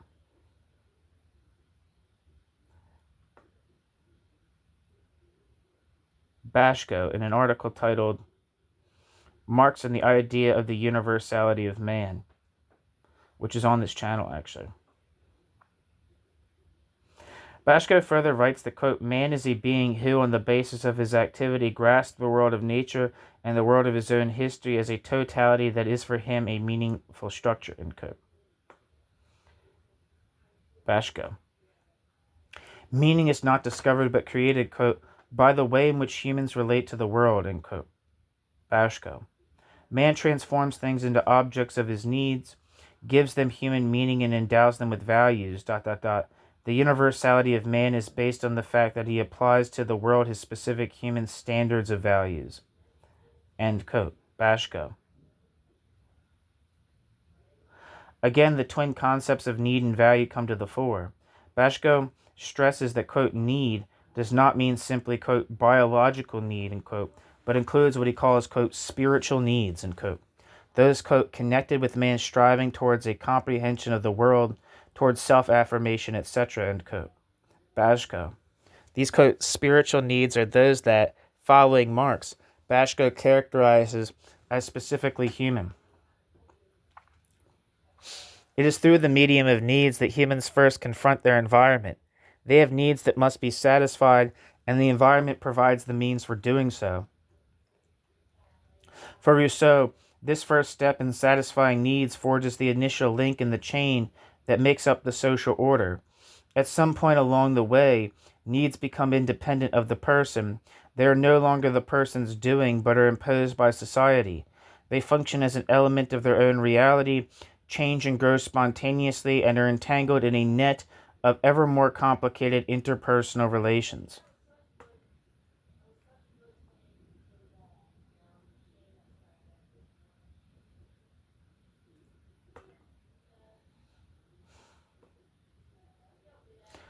Examining the process by which this takes place is therefore a means of understanding how alienation comes about. This exercise also allows one to distinguish between authentic needs and, quote, false needs, those fostered by an alienated society. These human needs especially manifest themselves in the need humans have for other humans with whom they can have personal relations as human relations. Marx refers to this as the, quote, plenitude of human need, end quote, where in contrast to the understanding of plenitude.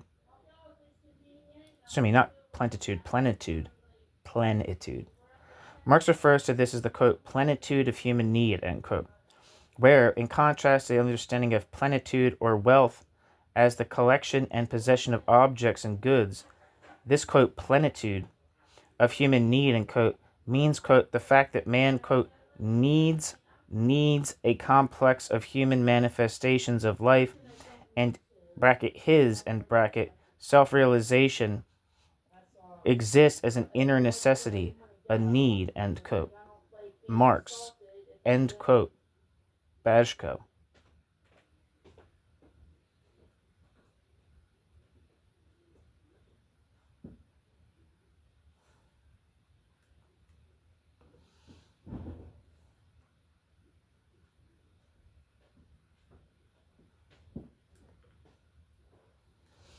Humans create their own meaning and authenticity in history in dealing with the concrete challenges and problems faced by each individual each moment.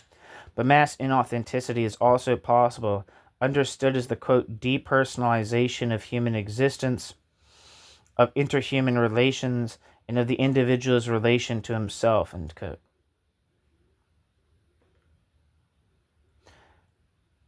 Bajko. This possibility is a function of what Marx calls alienation. Quote, the reign of alienation means the materialization of man. The degradation of man to the status of a thing, the rule over him of things, relations, and institutions created by him. End quote.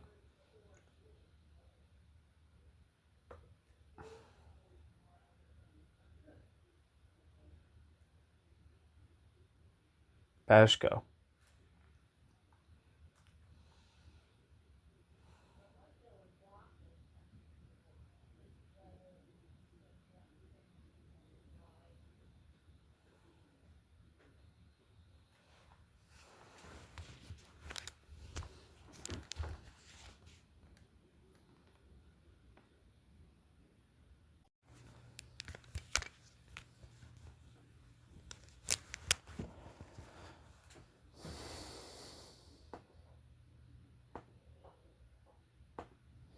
It was Bajko who examined the meaning of alienation most closely, especially as understood by Marx and Rousseau.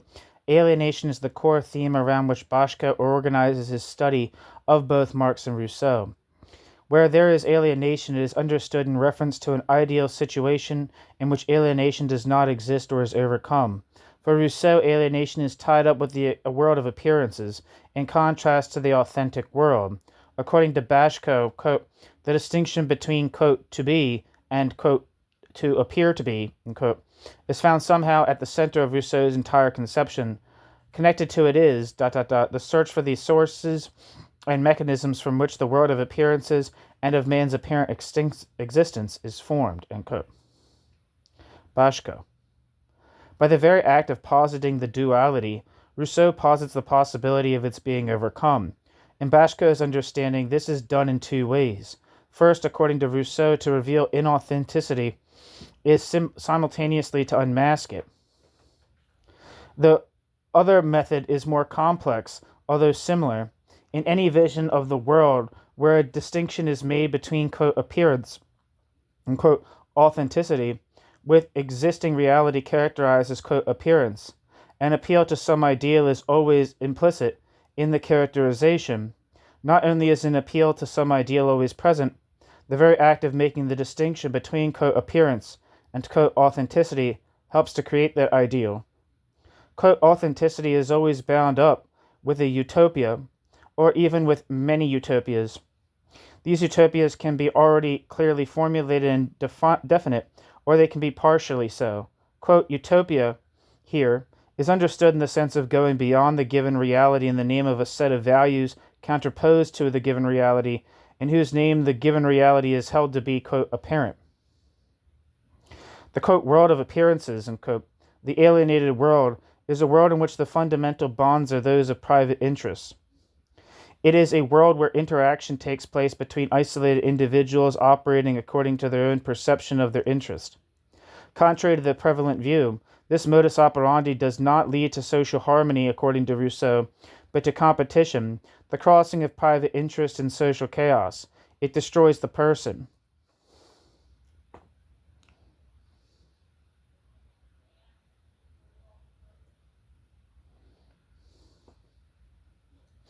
Individuals are caught in a, quote, net of opaque, impenetrable relations. All of these threads accumulate and symbolize the feeling of a threat to one's own freedom and the loss of one's individuality, end quote. Part of this sense of, quote, opaque relations, used here in contrast to, quote, transparent, which is the ideal as posited by Rousseau, is a sense of distorted communication. Words no longer serve authentic communication, but rather falsify relations among people. In fact, all authentic communication between people is made impossible in this, quote, world of appearances, end quote. Part of what is needed to overcome the alienated world is to have the kind of communication between humans that would eliminate appearances and restore authentic bonds to them. In contrast to the world of appearances, authentic reality is characterized by Rousseau as the state of nature. The state of nature, quote, in providing a model of a different situation of man in the world, at the same time makes it possible for man to achieve some distance from that dimension of his own, quote, I, which is, quote, appearance, a, quote, mask. It makes it possible for him to locate himself, quote, outside of the culture which, he unknowingly and without reflection recognizes as his, quote, own, end quote, end quote. Boschko.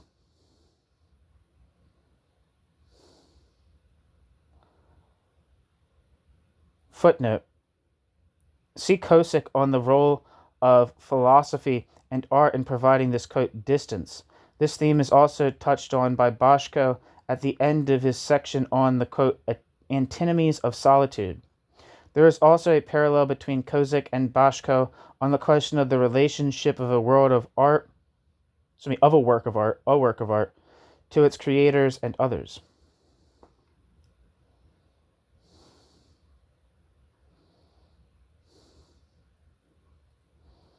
And footnote. The state of nature thus provides an image in which human nature, quote, natural man, and, quote, exists as a set of possibilities.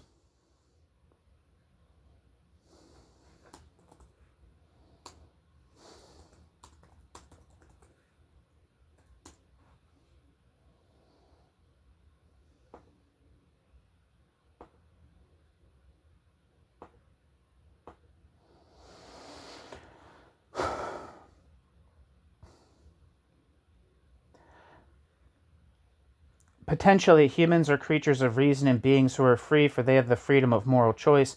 But the question Rousseau asked was how and why these potentialities, unrealized possibilities, were turned to their opposite during the process of socialization. This process thus becomes one of internal contradictions. Quote, in the same way, human nature, seen from the perspective of the results of the socialization process, is shown as a set of human possibilities not realized in society, at least not in the present society. But in the same way, again, it is shown as the negation of the existing state of affairs, and as the continual possibility of going beyond this existing state. End quote.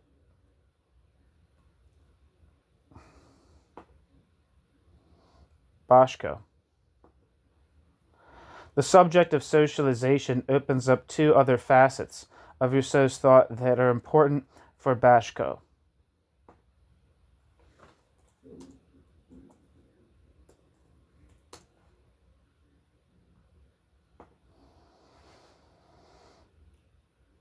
Those of everyday life and history. History, in this understanding, quote, possesses its own dynamic and tragedy. It is rich in internal contradictions and tensions. It creates varied chances.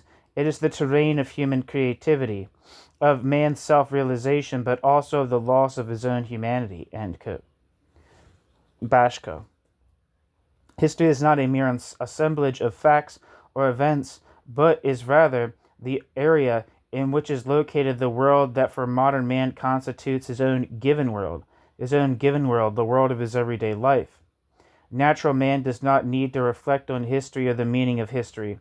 It is only social man to whom history assumes significance, for it is here that he finds that which separated him from his own self. The, quote, world of appearances, end quote, is the world of history, although history is also where the possibilities of overcoming this world are found. Quote, everyday life is the world of givens, and it is here that human existence is played out. For Rousseau and his age, as for Boschko, all problems of philosophy were ultimately reducible to problems of the meaning of everyday life. Kolakowski similarly tries to understand the person as part of the permanent dialogue with the, quote, socially unified world, end quote.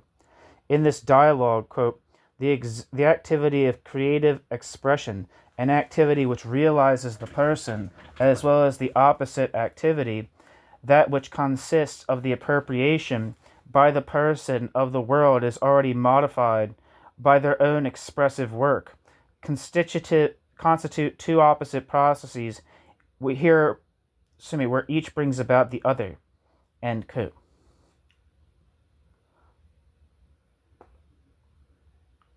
Kolakowski.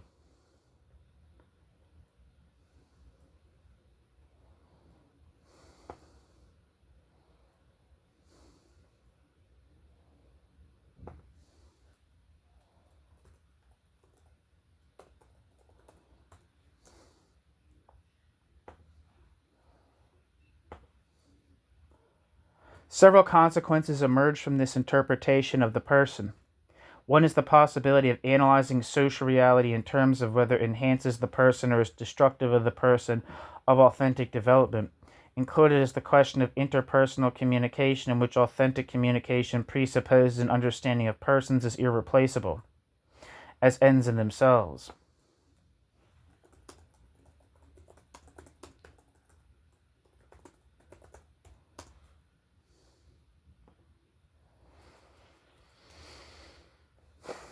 This understanding in turn implies a certain vision of human community that would make authentic communication possible.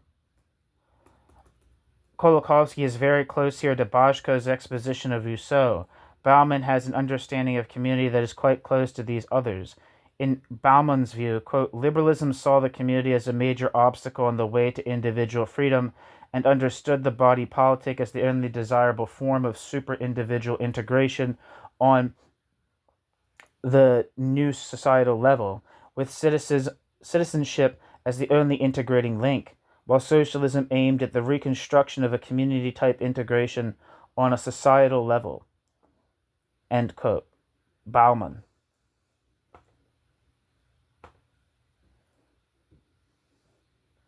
In the book Socialism, the Act of Utopia.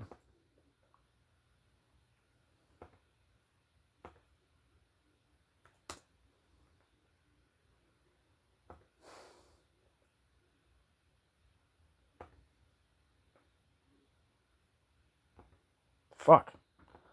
Sorry, I accidentally exited out of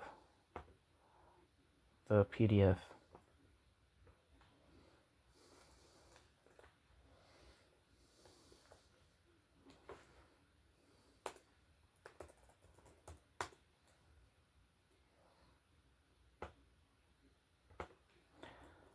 Okay, I think I'm back. One of the possibilities inherent in the concept of human nature advanced by Rousseau is that of being or becoming an individual. This is in a sense a normative concept, someone who identifies with the quote, world of appearances and cannot distinguish between appearance and reality is not an individual. A true individual is characterized by intellectual autonomy. His or her reason is not controlled by misconceptions. The true individual is also autonomous morally, in that he or she judges self, others, and things themselves in terms of their quote true value rather than the values ascribed to them.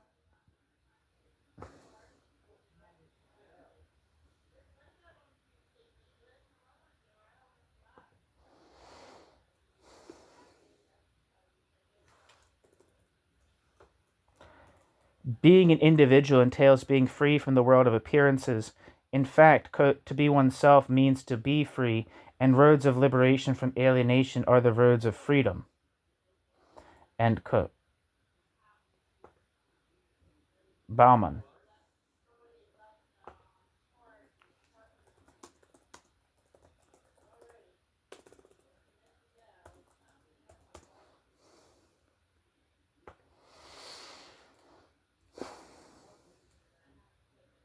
To be an individual, however, to quote, be oneself, end quote, means the same thing as to exist in community. Quote, community refers to a common moral order shared by all those living in it, in contrast to the atomized, depersonalized society of the alienated world.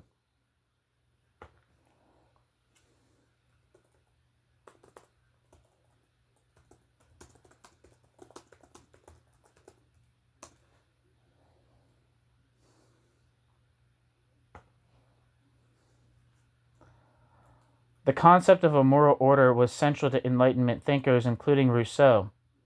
It had its place beside two other key concepts, quote, nature and quote, reason.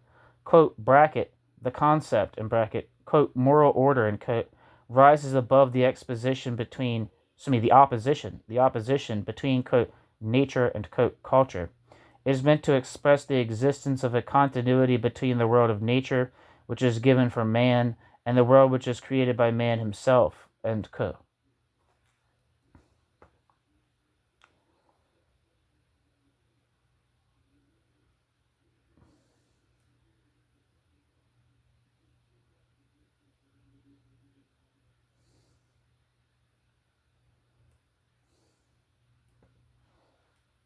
Sorry. I think that's Bashko. Sorry, I was looking at the citation. It can be seen that the three concepts do indeed have a central position in Rousseau's thought. Bashko points out that they have further dimensions beyond those sketched here. They fill out the vision Rousseau had of the world. One other observation is in order regarding the concept of, quote, moral order. Quote, finally, quote, moral order was not only a metaphysical moral concept, but also a political concept.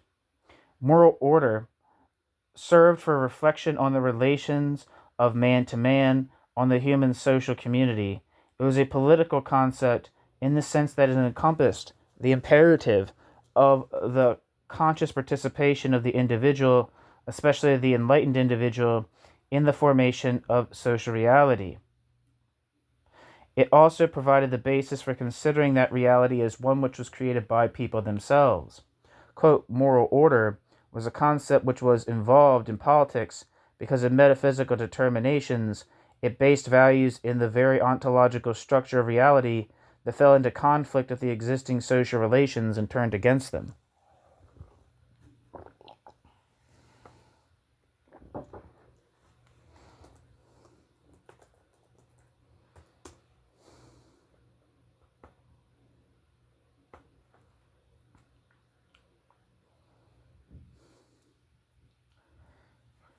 In his analysis of Rousseau through the themes of solitude and community, Bashko accomplished two things simultaneously. One was to provide a penetrating analysis of Rousseau's thought and to bring out the continuity from Rousseau through Hegel to Marx. The other was to use the study of Rousseau to examine certain key concepts that had immediate relevance for the task of the theoretical renewal of Marxism which Bashko was engaged. Quote, alienation, the, quote, world of appearances, and, quote, needs, quote, individual and community, end quote, were concepts that Bashko used in other contexts and that were shared in one form or another by many of his contemporaries. The key focus for this analysis, however, is the human role in creating social reality, its potential for overcoming alienation as well as the way in which it fostered alienation. The view of human activity as creative expression is also stressed by Kolakowski in a comparison of Hegel, Marx, and Husserl, showing that the three share one crucial element, quote, the conviction, that a non-actualized essence of man, is given in such a manner that it imposes on history, so to speak, the necessity of its actualization. If history is a successive realization of the essence of humanity, if its progress must result in the coincidence of essence and existence, then that essence cannot be the product of history, and it is history, on the contrary, which becomes intelligible and understandable by reference to it.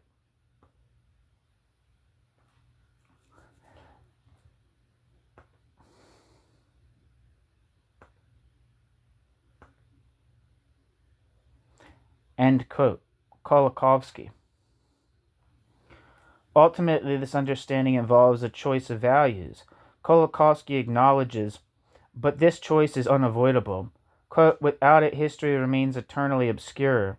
With it, history becomes significant by virtue of the imposed intelligibility of which we are the authors, fully aware that we are and that we believe it to be real despite everything.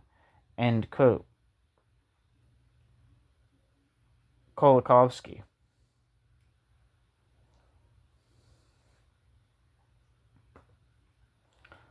Ultimately, this understanding involves a choice of values. Kolakowski acknowledges, but this choice is unavoidable. Quote, without it, history remains eternally obscure. With it, history becomes significant by virtue of the imposed intelligibility of which we are the authors, fully aware that we are and that we believe it to be real despite everything, end quote. Kolakowski. So wait, did I just read that? Yeah, I think I did. Sorry.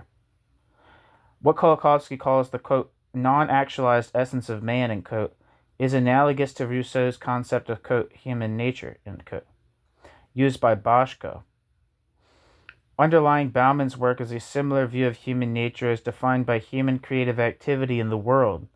This activity creates the conditions of social life and makes for what is distinctly, quote, human in the world. Quote, all of the objects and norms of behavior created by people together form an artificial environment for man.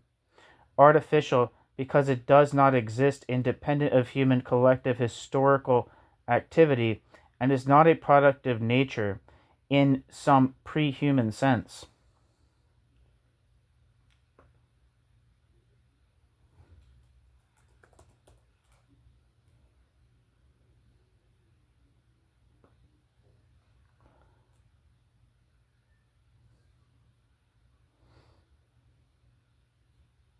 But is in fact created by successive generations of people.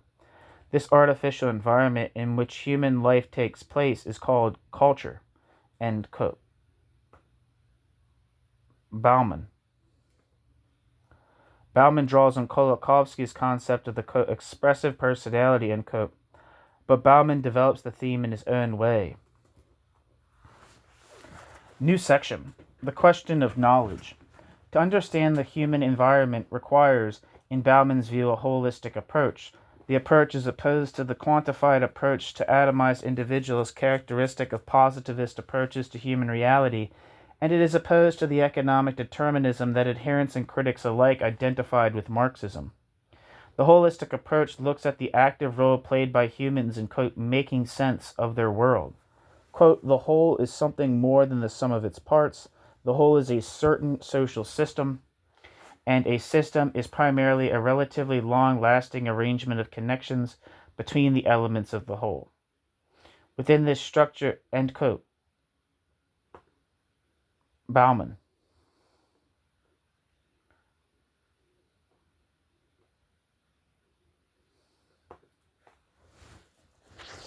Within this structure, it is possible to view items from several points of view. Some connections with structure of a phenomenon have a, quote, genetic sense, end quote. They create the phenomenon and influence the form the phenomenon takes. Other connections, in turn, have a, quote, functional sense, end quote. Through them, a phenomenon influences the conditions of other elements of the greater whole, as well as influencing changes in the other elements. The holistic approach to the study of human reality, the study of its structural aspects, opens the way for an understanding of alienation. Human reality is created by human activity. By understanding the structural interaction of the different elements in the whole, it becomes possible to recover sight of the human origins of reality when this perspective is lost.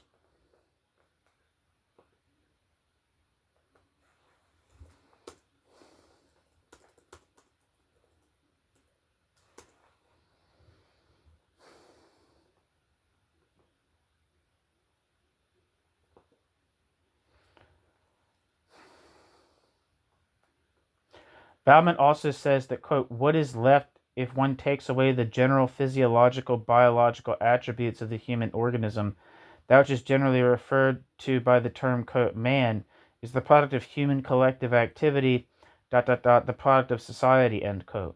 Bauman. By this latter, Bauman means, quote, the product of the artificial environment of relations, conflicts, and the materialized expression created by humans, end quote. Bauman. Bauman holds that human knowledge in general and knowledge about society in particular can be understood only by regarding knowledge as an organic element of human historical activity rather than as a detached sphere ruled by autonomous laws. Bauman continues his polemic against the mechanistic view of the world held by some Marxists, and he again emphasizes human activity in history. In Bauman's view, history is a collection of possibilities from which a choice must be made. Quote, we know reality only in connection with man, end quote, he writes. Quote, and inasmuch as man is a, quote, historical becoming, end quote, then knowledge and reality are also, quote, becoming, and objectivity is also, quote, becoming, end quote, Bauman. Kolakowski undertook the most far-reaching analysis of the epistemological roots of the belief in, quote, historical necessity. In so doing, he simultaneously pointed out the crucial epistemological differences between the mechanistic approach to Marxism and that stressing human creativity. This analysis had enormous implications for Polish revisionism and was characteristic of all of East European, quote, philosophical revisionism, end quote. In examining the question of epistemology, Kolakowski focused on the distinction between the young Marx, primarily the economic and philosophical manuscripts of 1844, and the views of Engels and Lenin. He also introduced another perspective. He also looked at the pragmatist view of knowledge as a way of introducing another perspective for purposes of comparison. Engels and Lenin both held, despite certain differences, that, quote, the development of man's conceptual apparatus, was, an effort to copy ever more faithfully the external world, which was regarded as a pre-existing model, end quote. Quote, according to both, human cognition, thought incapable of absolute and ultimate mastery of its object, approaches mastery by constant and progressive evolution. Its limitless striving for perfection is intended to make it more similar to reality, to make it imitate better the external world's properties and relations, which in themselves are independent of this effort and exist beyond the realm of human knowledge. End quote.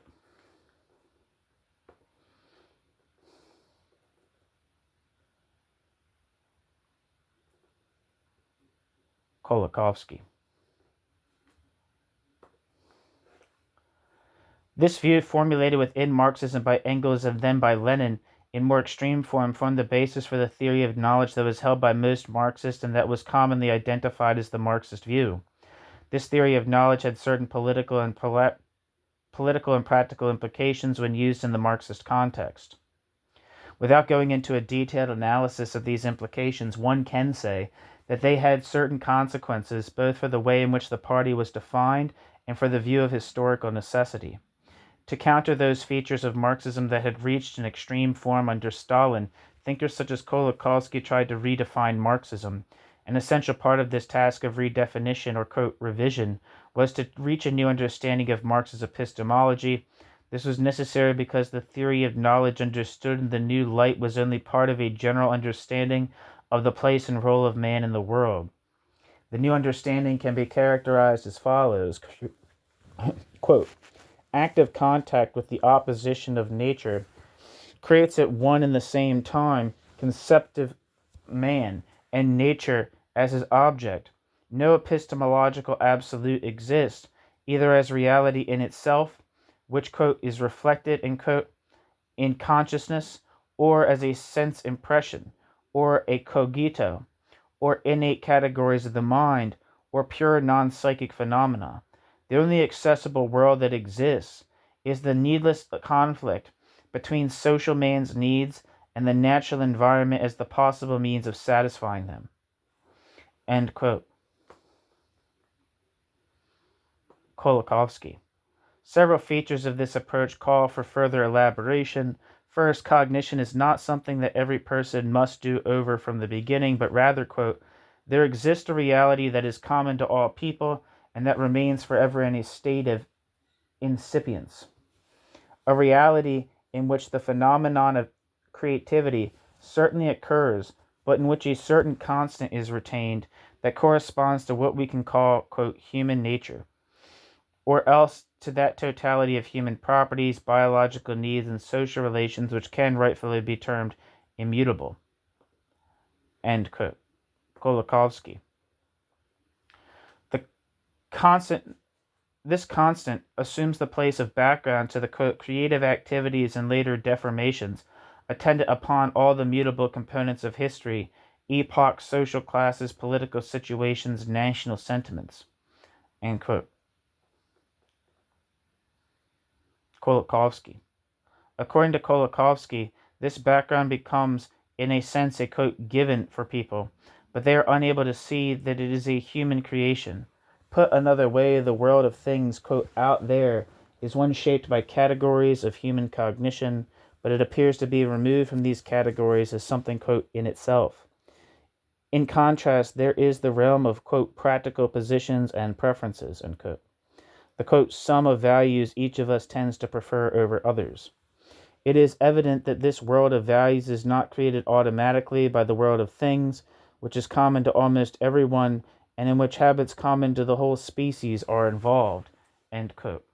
Kolakowski. Kolakowski concludes by stressing once again that, quote, man as a cognitive being is only part of man as a whole. That part is constantly involved in a process of progressive autonomization.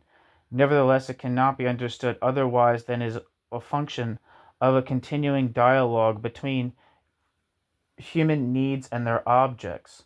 This dialogue, called work, is created by both the human species and the external world.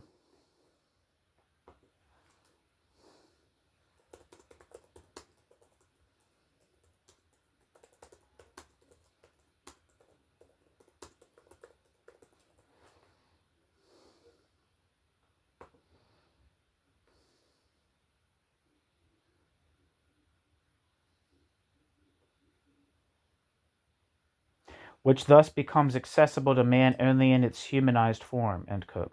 Kolakowski. Not only the opposition to the, quote, classical definition of truth, end quote, Marxist and otherwise, is noteworthy in this exposition. Certain themes found here were also stressed by Bajko and are found in others as well. Needs as the mediating element between humans and the world, alienation and the possibility of overcoming it, and the idea of the, quote, humanizing of the world, end quote. These themes had a value in the political and theoretical battle then being fought in Poland, but they also transcended this context by the way in which they contributed to a new understanding of Marx in general.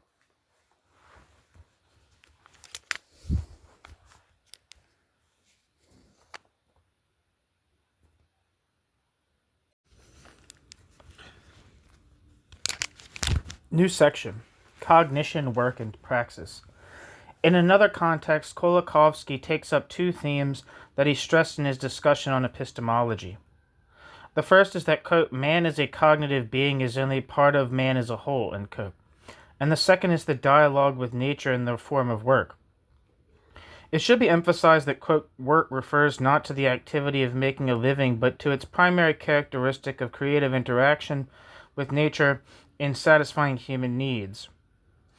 If work is understood only in the sense of, quote, making a living, end quote, then it is destructive of the person. Quote, the formation of the person takes place simultaneously with the person's imposing his own form on circumstances. The person and his situation are not mutually reducible, but come into being through a permanent dialogue of the expression, which forms the circumstances with the circumstances acting on the person, end quote. Kolakowski.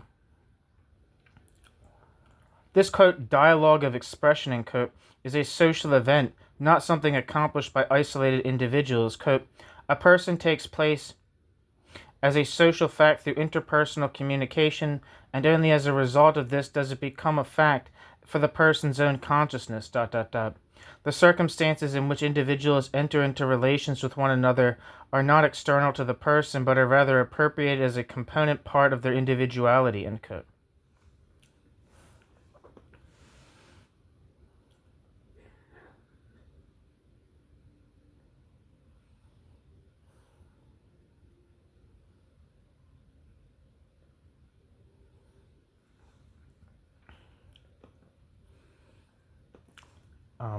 End quote, Kolakowski.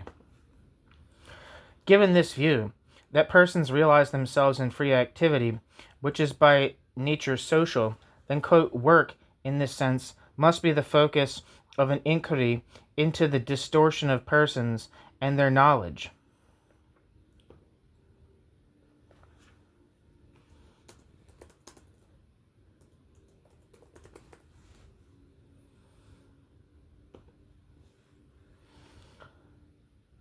In Marx's understanding, the division of labor was a key factor in the distortion of human capabilities.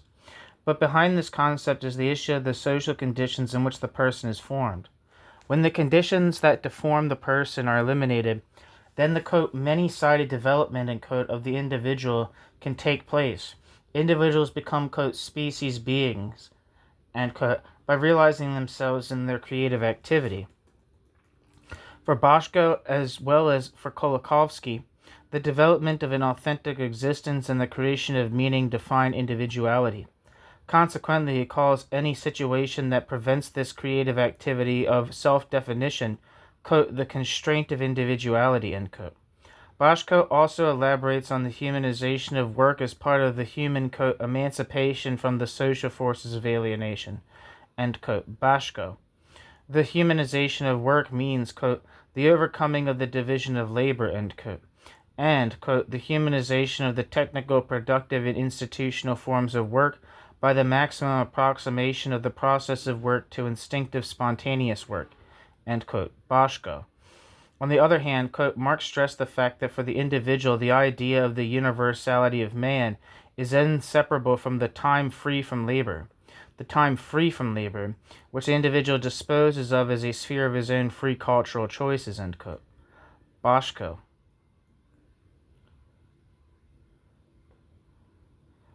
Hershevich and Hochfeld were the ones who dealt most with the issue of the humanization of work as part of a more general study of the socio-political structure. Hershevich focused on the relationship of work to the human, quote, species being, human essence. In work, humans create and recreate their essence, and in the process, they create the forms of society in which they participate. Hochfeld approached the issue of the humanization of labor by examining it in the context of the alienation of labor, which in turn opened up the possibility of examining the specific features of Polish society that contributed to that alienation. In this discussion, he is close to Boschko's analysis of alienation, but develops it further as it relates to work. Hochfeld asks the following questions, quote, how do the conditions and limits of the liberation of work from the shackles of alienation appear today? The perspectives for the humanization of labor. The possibilities for the affirmation of the human person through work, end quote.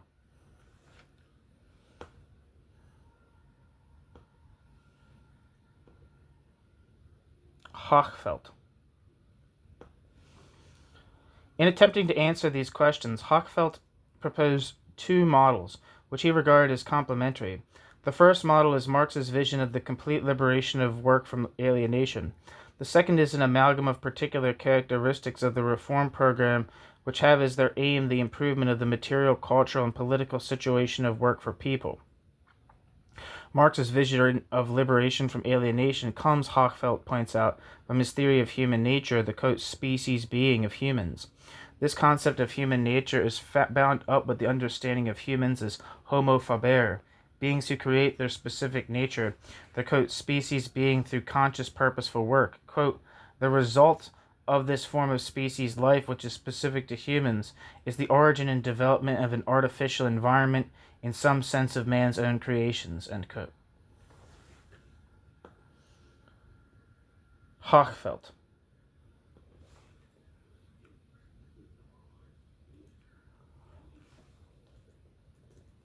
According to this conception, this work activity has the potential for affirming the human person as specifically human rather than the potential for reducing the person to the level of animal life by being confined to mere physical reproduction.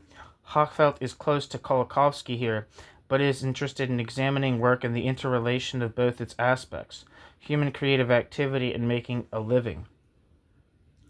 Marx's own understanding differentiated among three aspects of the alienation of work activity according to Hochfeld. First, there is the alienation of the product of work. Second, there is the alienation of the work activity itself. And third, there is the alienation of the human essence by virtue of the fact that work fails to affirm what is specifically human and instead degrades it. Hochfeld sees two separate approaches in Marx's view of alienation. One deals with restoring to work its unalienated, life-affirming character. The other, as Hochfeld perceives it, holds that, quote, the kingdom of freedom, end quote, lies outside work activity altogether in the sphere of leisure time.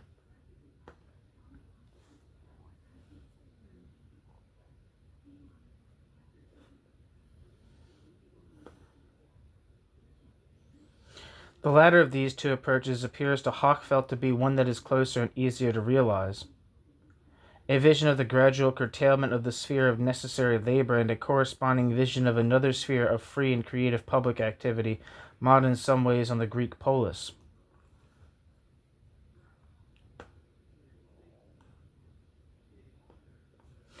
Having outlined Marx's understanding of alienation and some of its complexity, Hochfeld then asks whether this understanding, formed in the last century under different social conditions, has any relevance for the present. In his view, it does for several reasons. The first is that the increasing mechanization and automation of the work process in the modern era actually fosters alienation as much as, if not more than, the brutal work conditions characteristic of the early Industrial Revolution. Another reason is attendant on the first, the increasing distance between those who make decisions and those who are responsible for executing those decisions. Yet another aspect of this relevance is in the phenomenon of mass culture, the mass society. As Hochfeld puts it, quote, the culture of, quote, mass society is the, quote, inverse fulfillment, end quote, of dreams of not only the, quote, real kingdom of freedom, end quote, but even of freedom within the limits of the, quote, kingdom of necessity, end quote, Hochfeld. Hochfeld concludes that in developed industrial societies, Marx's vision of the liberation of work from alienation performs the function of exposing the alienating character of these societies. In addition to this, the vision Marx described has the virtue of showing that there are many serious problems yet to be solved, especially the central one of restoring direct ties between humans.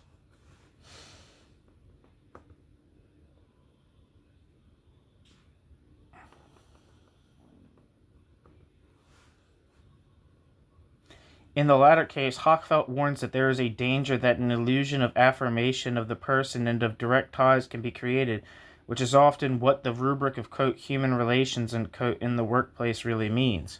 He goes on to say that, quote, at any given time, only certain limited programs of reform are capable of realization, coming out of circumstances, possibilities, the specific makeup of social and political forces, dependent on the state of knowledge, the illusions of those involved, even on conscious mystification by manipulators and those who empower them. But these programs can be subjected to constant inspection and verification in practice. Broadly construed in economic, cultural, and political life, they can be changed and perfected. They can increasingly embrace the sphere of the affirmation of the person of those working. End quote.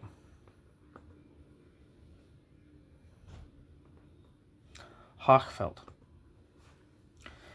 It is precisely here that Marx's holistic vision finds its place, according to Hochfeld. It serves as a guiding perspective for reform, providing the means of exposing those concrete features that hinder the process. Reform without this overall revolutionary perspective will lose sight of its own reason for being, whereas a revolutionary critique that demands total change without engaging in real, concrete possible reforms, however limited, is barren and has little in common with the ideal of the humanization of work. Hochfeld compared two concepts of socialism, that inspired by the British experience and that which came to being in Russia with the revolution there in 1917. Hochfeld characterizes the first as reformist, which he took to mean the quote, that, quote, the socialist goal is identical with the continuous movement of economic, political, and cultural reforms, and secondly, that the possibility of such reforms is inherent in the technical and economic tendencies of the development of modern industrial society, as well as in the democratic mechanism of political institutions, end quote. Hochfeld. The second concept of socialism held that, quote, social ownership of the means of production is the basis of the socialist system, end quote, and that this, quote, requires the gaining of lasting power by the working class party, end quote. Hochfeld.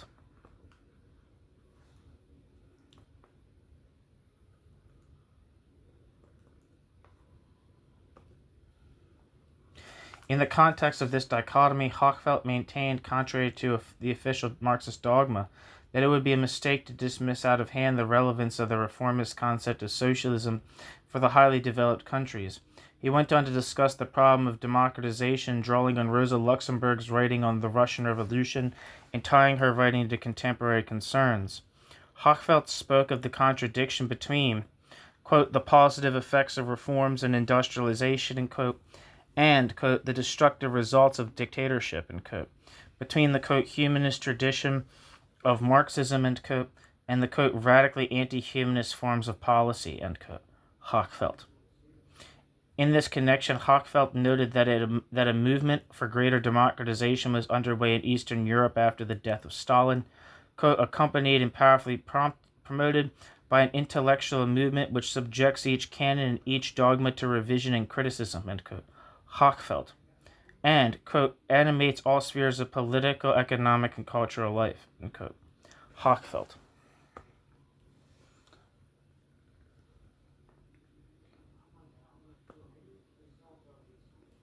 In the same vein, Hershevich examined the question of social organization in both capitalist and socialist societies. In the latter case, she wrote, quote, the assertion that progress in socialism means the formation of new types of social self-management and the increasing involvement of more people in the governing process is worthy of a more detailed analysis than has so far been done, end quote.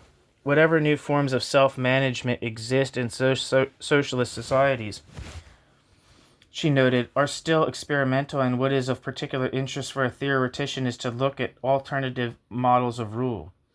What is also quite interesting is to see what hinders the development of new forms and new models and examine the influence different facets of society exert on the way in which these alternative models are actualized.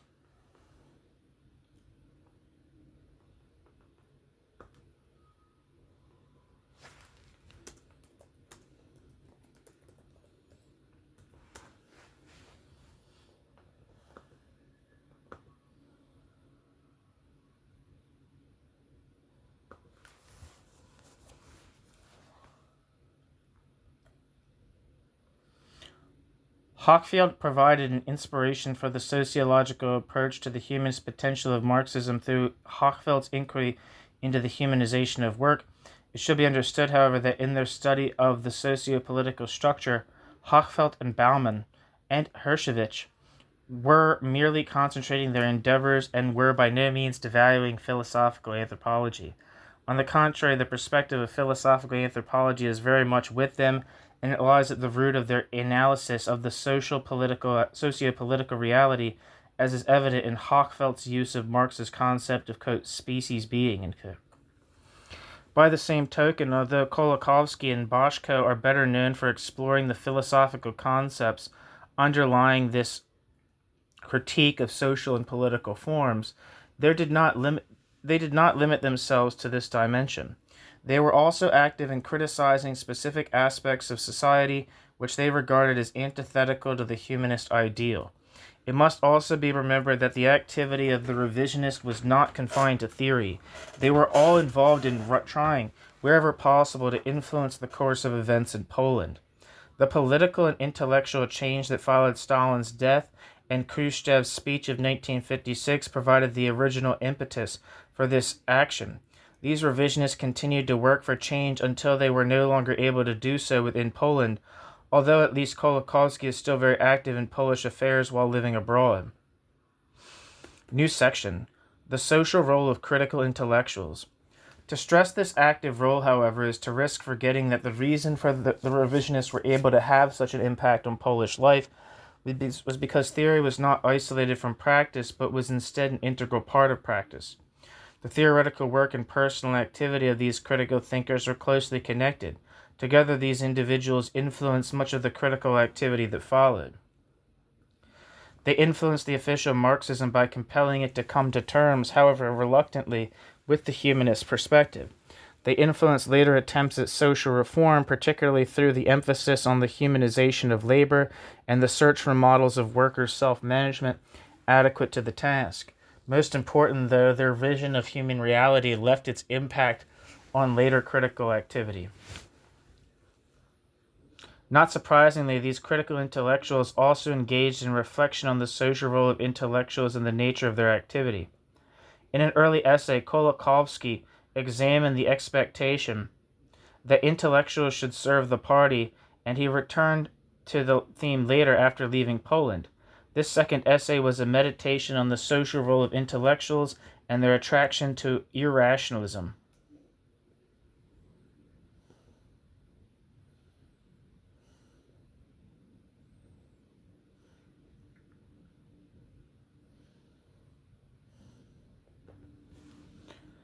For Kolakowski, here, echoing his work of 6 years earlier, quote, bracket, the most important function of intellectuals, end bracket, is to maintain and to convey the accumulated stock of human spiritual culture as common stock. In other words, their work is meaningful only in terms of the assumption that despite all struggles and conflicts, the human species participates in essentially the same intellectual structure, and that all the world's conflicts do not destroy the continuity and unity of human intellectual effort. End quote. Kolakowski. Hershevich reflected on the social function of intellectuals in the socialist system and by implication elsewhere in a book published after her departure from Poland.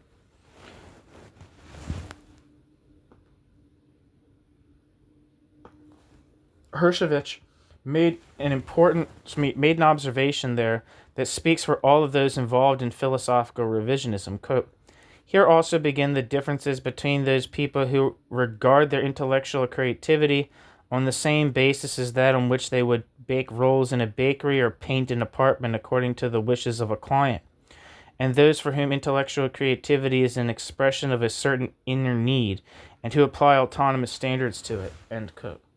Hershevich. This, quote, inner need is precisely what characterized the representatives of philosophical revisionism in Poland. From the beginning, they felt personally compelled to work through the legacy of Marxist thought in their own place with reference to it. This need caused them to develop their own thought and to become increasingly more severe in their criticism of Polish political reality.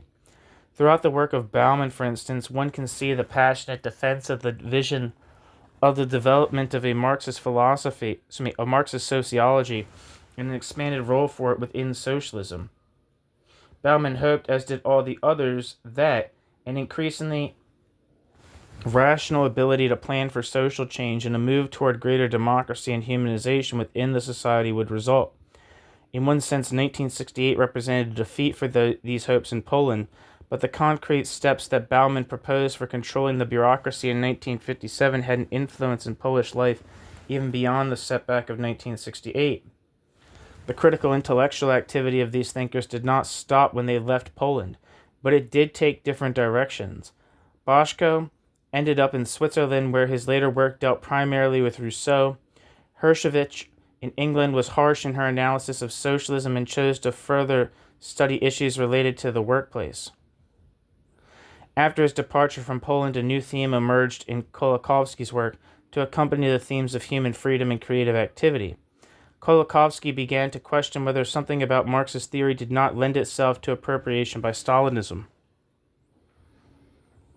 The question is posed as new only in the way it was asked.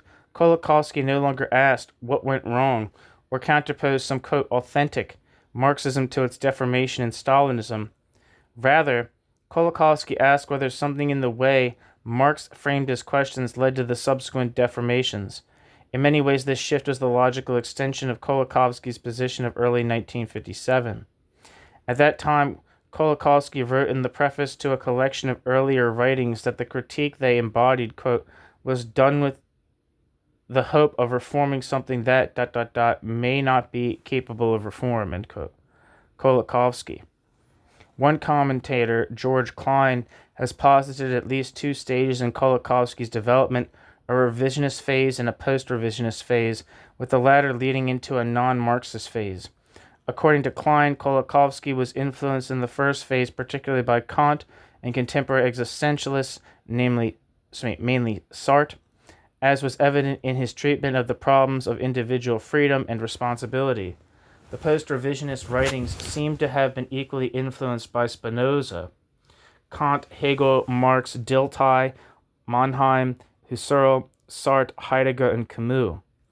Kolakowski himself has acknowledged that he no longer considers himself a Marxist, and his history of Marxism ends on a highly critical note. Of the representatives of philosophical revisionism in Poland, only Bauman continued to maintain and develop his interest in Marxism after leaving Poland. Particularly, in one book written since his departure, one can see an effort to come to terms with the socialist system and ideas, and in a way similar to Kolakowski's efforts in the book Main Currents of Marxism, to come to terms with his own past.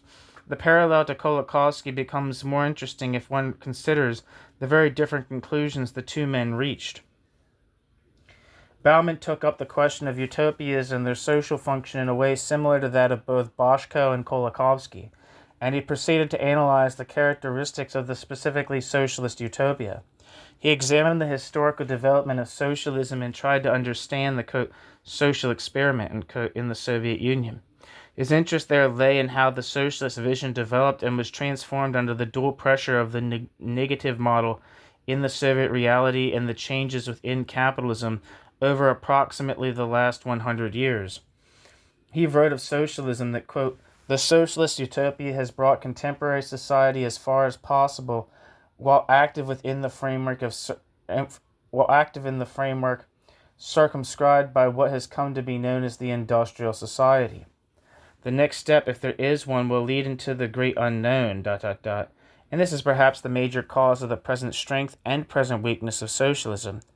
Its traditional tenets now acquired a powerful foothold in social reality itself, and socialism is no longer forced to argue from the purely utopian position. But, ...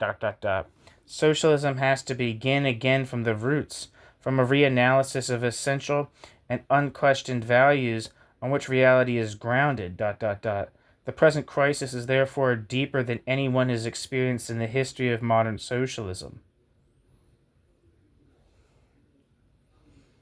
End quote.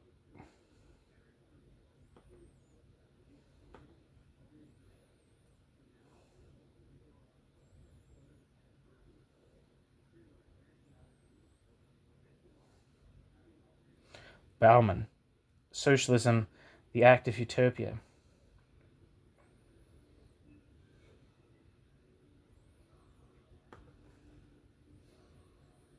Bauman saw the frontier of this unknown as being in the sphere of culture and felt that the critical focus of the quote reanalysis he spoke of should be located there.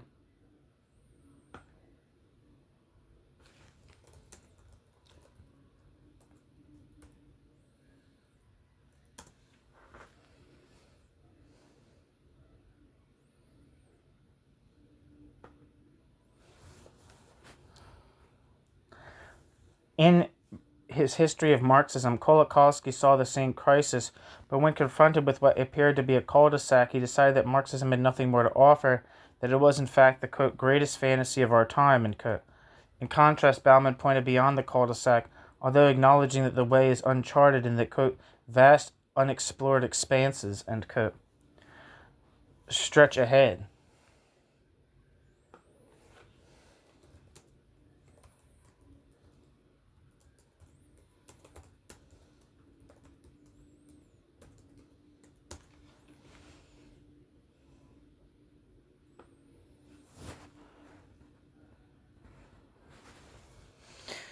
It is clear that the Polish revisionists have undergone a process of change from 1956 to 57 to the present. Although Kolakowski uses the term revisionist in a relatively narrow sense in his history of Marxism, it can be argued that Kolakowski and the others have never stopped being revisionists. It is certainly possible to argue that the boundaries encompassed by that concept go considerably further in Kolakowski's case than either he or Klein have assumed. Nevertheless, it is also possible to state that revisionism is something that seeks to revise Marxism-Leninism, and that the emerging Marxist humanism went far beyond that point.